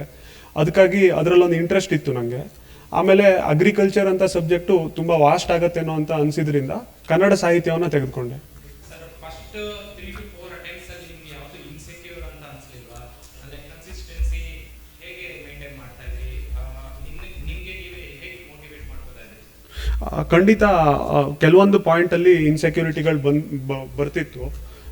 ಆಮೇಲೆ ಇಲ್ಲಿ 2-3 ವಿಷಯಗಳಿದೆ. First clarity, ನನಗಿದು ಬೇಕಾ, ನನಗಿದು ಮಾಡೋಕ್ಕಾಗತ್ತಾ ಅನ್ನುವಂಥ ಕ್ಲಾರಿಟಿ ಇತ್ತು. ಸೊ ಅದಕ್ಕಾಗಿ ಯಾವಾಗಲೇ ಡೌಟ್ ಬಂದಾಗಲೂ ಸಹ ಇಲ್ಲ ನಾನು ಇದನ್ನು ಮಾಡಲೇಬೇಕು ಅನ್ನುವಂಥ ಕ್ಲಾರಿಟಿ. ಸೆಕೆಂಡ್ ಒನ್ನು ನಮ್ಮ ಫ್ಯಾಮಿಲಿ ಸಪೋರ್ಟು. ಫ್ಯಾಮಿಲಿಯವರು ಖಂಡಿತ ನಿನ್ನಿಂದ ಆಗತ್ತೆ, ಸಾಧ್ಯ ಇದೆ ಅಂತ ಸಪೋರ್ಟ್ ಮಾಡ್ತಿದ್ರು. ಅದ್ರ ಜೊತೆಗೆ ಫ್ರೆಂಡ್ಸ್ಗಳ ಜೊತೆ ಇಂಟ್ರ್ಯಾಕ್ಟ್ ಮಾಡೋದು, ಯಾರು ಪಾಸಿಟಿವ್ ಒಪಿನಿಯನ್ ನಮ್ಮ ಬಗ್ಗೆ ಹೊಂದಿರ್ತಾರೆ ಅವ್ರ ಹತ್ರ ಮಾತಾಡೋದು, ಅವ್ರ ಜೊತೆ ಟೈಮ್ ಸ್ಪೆಂಡ್ ಮಾಡೋದು, ಅದ್ರ ಜೊತೆಗೆ ಸ್ಪೋರ್ಟ್ಸಲ್ಲಿ ತೊಡಗಿಸ್ಕೋತಿದ್ದೆ ನಾನು. ಬ್ಯಾಡ್ಮಿಂಟನ್ ಇರ್ಬೋದು, ವಾಲಿಬಾಲ್ ಇರ್ಬೋದು, ಇಂಥದ್ದನ್ನು ಆಡ್ತಿದ್ದೆ. ಸೊ ಇದು ಸಹ ನನಗೆ ಒಂದು ರೀತಿಯಲ್ಲಿ ಹೆಲ್ಪ್ ಮಾಡ್ತಿತ್ತು ಹೊರಗೆ ಬರಲಿಕ್ಕೆ. ಸರ್, ಒಂದು ಸೈನ್ಸ್ ಬ್ಯಾಕ್ಗ್ರೌಂಡ್ ಇಂದ ಬಂದಿರೋರಾಗಿಟ್ಕೊಂಡು ನೀವು ಕೋಚಿಂಗ್ ಬೇಕು ಅಂತ ಏನಾದರೂ ಅನಿಸ್ತಿದ್ದ ಸರ್? ನಾನು ಆಗಲೇ ಹೇಳ್ದಂಗೆ ನಾನು ಅಗ್ರಿಕಲ್ಚರ್ ಗ್ರ್ಯಾಜುಯೇಟ್ ಆಗಿ ಕನ್ನಡ ಲಿಟ್ರೇಚರ್ ತಗೊಂಡಿದ್ದರಿಂದ ಅದು ಸಂಪೂರ್ಣ ಹೊಸ ವಿಷಯ ಆಗಿತ್ತು. ಅಂದರೆ ನಾನು ನಾವೆಲ್ಲನ್ನು ಓದಿದ್ ಬಿಟ್ಟರೆ UPSC ಪಠ್ಯಕ್ರಮಕ್ಕೆ ಹೇಗೆ ಬರಿಬೇಕು ಆ ವಿಷಯಗಳೆಲ್ಲ ಗೊತ್ತಿರಲಿಲ್ಲ. ಅದಕ್ಕಾಗಿ ನಾನು ಆ ಥರದ ಕಂಡೀಷನಲ್ಲಿ ಕೋಚಿಂಗನ್ನು ಖಂಡಿತ ಸಜೆಸ್ಟ್ ಮಾಡ್ತೀನಿ, ಬೇರೆ ವಿಷಯಗಳನ್ನ ನೀವು ತಗೊತಾ ಇದ್ದಲ್ಲಿ. ಇನ್ನು GS ಅಥವಾ ಬೇರೆ ವಿಷಯಗಳಿಗೆ ನಿಮ್ಗೆ ಏನು ಬೇಕು ಅನ್ನುವಂಥ ಸ್ಪಷ್ಟತೆ ನಿಮ್ಮಲ್ಲಿತ್ತು ಅಂತಂದರೆ ನೀವು ಸೆಲ್ಫ್ ಪ್ರಿಪರೇಷನನ್ನು ಮಾಡ್ಬೋದು. ಹೇಗೆ ಮಾಡಬೇಕು ಅನ್ನೋ ಸ್ಪಷ್ಟತೆ ನಿಮ್ಮಲ್ಲಿತ್ತು ಅಂದರೆ ಮಾಡ್ಬೋದು. ಇಲ್ಲ ನನಗಷ್ಟು ಕಾನ್ಫಿಡೆನ್ಸ್ ಇಲ್ಲ, ನನಗೆ ಸ್ವಲ್ಪ ಇನಿಷಿಯಲ್ ಗೈಡೆನ್ಸ್ ಬೇಕು ಅಂತಂದರೆ ಕೋಚಿಂಗನ್ನು ತೆಗೆದುಕೊಳ್ಬೋದು.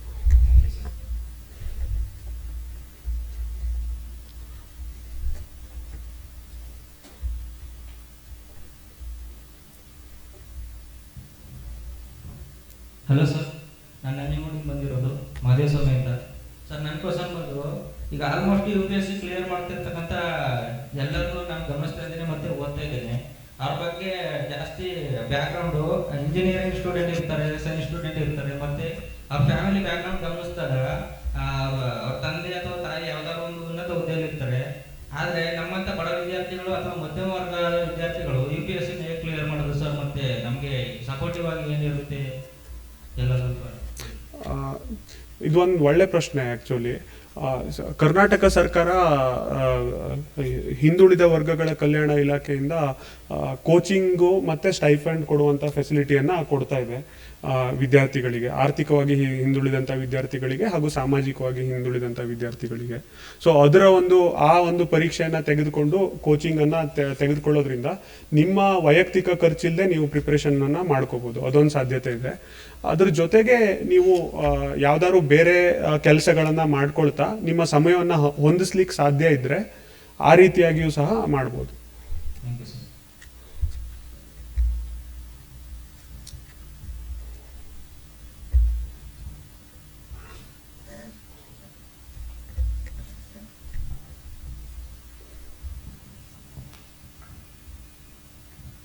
ಫ್ರಮ್ ಬೆಳಗಾಂ. ನಾವು I am Govind sir. Sir, ನಾನು ಪ್ರಿಪ್ರೇಷನ್ ಮಾಡಬೇಕಿದ್ರೆ ಫಾರ್ ಎಕ್ಸಾಂಪಲ್ ನಿಮ್ಮದೇ ತೊಗೊಳ್ಳಿ. ಇವಾಗ ನೀವು 2014ಇಂದ ಪ್ರಿಪ್ರೇಷನ್ ಸ್ಟಾರ್ಟ್ ಮಾಡಿದ್ರೆ ಅನ್ಕೊತೀನಿ. ಅಲ್ಲಿಂದ ನೀವು ಒಂದು ಬಾರಿ ಆಗಲಿಲ್ಲ, ಎರಡನೇ ಬಾರಿನೂ ಆಗಲಿಲ್ಲ. ಆಗ ಸ್ಟ್ರೆಸ್ಸನ್ನು ಫ್ರಸ್ಟ್ರೇಷನ್ನ ಯಾವ ಥರ ಕಂಟ್ರೋಲ್ ಮಾಡ್ಕೊಂಡಿರಿ, ಯಾವ ಥರ ನಿಭಾಯಿಸಿದ್ರಿ ಅಂತ ಹೇಳ್ತೀರಾ?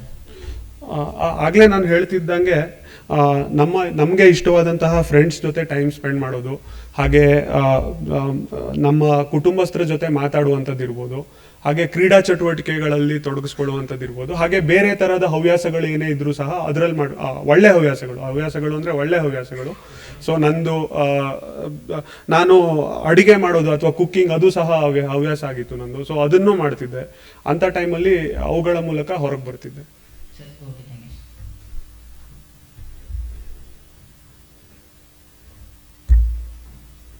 ಹಾಯ್ ಸರ್, ನಾನು PU ಮುಗಿಸಿದ್ದೀನಿ, ಡಿಗ್ರಿಗೆ ಜಾಯ್ನ್ ಆಗಬೇಕು. ಸೈನ್ಸ್ ಸ್ಟ್ರೀಮಲ್ಲಿ ಮುಗಿಸಿದ್ದೀನಿ. ಆರ್ಟ್ಸ್ ಸ್ಟ್ರೀಮ್ಗೆ ಹೋಗ್ತೀನಿ ಅಂದರೆ ಮನೇಲಿ ಬ್ಯಾಕಪ್ ಪ್ಲ್ಯಾನ್ ಇದ್ದರೆ ಬೆಟರ್ ಅನಿಸುತ್ತೆ UPSCಗೆ ಎಂಟ್ರ್ ಆಗೋಕ್ಕೂ ಮುಂಚೆ. ಬ್ಯಾಕಪ್ ಪ್ಲ್ಯಾನ್ ತುಂಬ ಇಂಪಾರ್ಟೆಂಟಾ ಸರ್? ಒಳ್ಳೆ ಪ್ರಶ್ನೆ ಇದೊಂದು. ಆ್ಯಕ್ಚುಲಿ ಈಗ ನಾವು UPSC ಎಕ್ಸಾಮ್ನಲ್ಲಿ ಬರ್ತಾ ಇರೋ ವೇಕೆನ್ಸಿ ಟ್ರೆಂಡ್ಗಳನ್ನು ನೋಡಿದರೆ ತುಂಬ ಕಡಿಮೆ ಆಗ್ತಾ ಇದೆ ಈಗ. ಅಂದರೆ ಮೊದಲು 1400 ಈ ಥರ ಎಲ್ಲ ವೇಕೆನ್ಸಿಗಳು ಇರ್ತಿದ್ವು. ಈಗ 685 ಜನರನ್ನ ಮಾತ್ರ ಈ ಸಲ ತೆಗೆದುಕೊಂಡಿದ್ದಾರೆ. ಸೊ ಕಾಂಪಿಟೇಷನ್ನು ಸಿಕ್ಕಾಪಟ್ಟೆ ಫಿಯರ್ಸ್ ಆಗ್ತಾ ಇದೆ. ಅದ್ರ ಜೊತೆಗೆ ಜಾಸ್ತಿ ಆಸ್ಪಿರೆಂಟ್ಸ್ಗಳು ಈ ಎಕ್ಸಾಮನ್ನು ತೆಗೆದುಕೊಳ್ಳಿಕ್ಕೆ ಬರ್ತಾ ಇದ್ದಾರೆ. ಅದಕ್ಕಾಗಿ ಖಂಡಿತವಾಗಿಯೂ ಬ್ಯಾಕಪ್ ಪ್ಲ್ಯಾನ್ ಇರೋದು ಒಳ್ಳೆಯದು ಅಂತ ನಾನು ಹೇಳಲಿಕ್ಕೆ ಇಷ್ಟಪಡ್ತೀನಿ. ನೀವು 2 ವರ್ಷ ಡೆಡಿಕೇಟೆಡ್ ಆಗಿ ಪ್ರಿಪ್ರೇಷನನ್ನು ಕೊಟ್ಟು ನಿಮ್ಮ ಸಂಪೂರ್ಣ ಪ್ರಯತ್ನವನ್ನು ಇದಕ್ಕೆ ವಿನಿಯೋಗಿಸಿ, ಅದಾದ ನಂತರ ನೀವು ಬ್ಯಾಕಪ್ ಪ್ಲ್ಯಾನ್ ಜೊತೆಗೆ ಈ ಎಕ್ಸಾಮನ್ನು ತೆಗೆದುಕೊಳ್ಳೋದು ಒಳ್ಳೆಯದು ಅಂತ ನನಗನ್ಸುತ್ತೆ ಇವತ್ತಿನ ಸ್ಥಿತಿಯಲ್ಲಿ.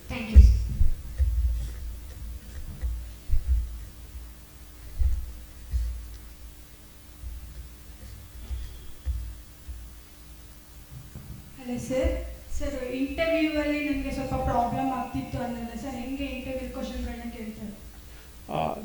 ಆ್ಯಕ್ಚುಲಿ ಇಂಟರ್ವ್ಯೂದಲ್ಲಿ ನಾವು ನಮ್ಮ ಪ್ರೊಫೈಲ್ ಅವ್ರ ಹತ್ರ ಇರುತ್ತೆ, ನಮ್ಮ ಎಜುಕೇಷ್ನಲ್ ಬ್ಯಾಕ್ಗ್ರೌಂಡ್ ಇರ್ಬೋದು, ನಮ್ಮ ಫ್ಯಾಮಿಲಿ ಬ್ಯಾಕ್ಗ್ರೌಂಡ್, ಪೇರೆಂಟ್ಸ್ ಬ್ಯಾಕ್ಗ್ರೌಂಡ್ ಇರ್ಬೋದು, ಅಥವಾ ನಮ್ಮ hobbies and extra curricular activities ಇದೆಲ್ಲ ಇರುತ್ತೆ ಅವ್ರ ಹತ್ರ. So most of the times interview ಇದ್ರ ಮೇಲೇ ಹೋಗುತ್ತೆ, ನಮಗೆ ಕಂಫರ್ಟೇಬಲ್ ಇರೋ ಏರಿಯಾದ ಮೇಲೇ ಅವರು ಪ್ರಶ್ನೆಗಳನ್ನು ಕೇಳ್ತಾರೆ, ಅಥವಾ ಸಂಭಾಷಣೆನ more than question answer, it's more of a conversation ಆ ಥರ ನಡೀತಿತ್ತು. ಪ್ರತಿ ಸಲ ಪ್ರಶ್ನೆಗಳು ಇದೇ ಏರಿಯಾದ ಮೇಲೆ ಇರ್ತಿತ್ತು, but the way I used to handle was different. Like I used to give 1-liners or 2-liners answers. It used to be very short.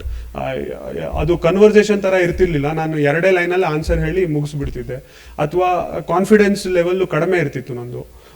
So ಏನು ಅನ್ಕೋತಾರೋ ಏನೋ, ನಾ ಹೇಳೋ ಆನ್ಸರಿಗೆ ಏನು ಅನ್ಕೋತಾರೋ ಏನೋ, ಆ ಥರ ಭಾವನೆಗಳಿತ್ತು. ಸೊ ಈ ಸಲ ನಾನು ಅದನ್ನು ಓವರ್ಕಮ್ ಮಾಡಿದೆ. ಏನಾದರೂ ಇರಲಿ, ನನ್ನ ಒಂದು ಭಾವನೆಯನ್ನು ನಾನು ಸ್ಪಷ್ಟವಾಗಿ ಹೇಳಬೇಕು, ಮತ್ತು ಅವ್ರು ಏನು ಅನ್ಕೊಂಡ್ರೂ ಪರವಾಗಿಲ್ಲ, ನಾನು ನನ್ನ ಒಂದು ಥಾಟ್ ಇದು ಅನ್ನೋದನ್ನು ಇಡಬೇಕು ಅನ್ನೋವಂಥ ಸ್ಪಷ್ಟತೆಯೊಂದಿಗೆ ಹೋಗಿದ್ದೆ. So this was the major difference.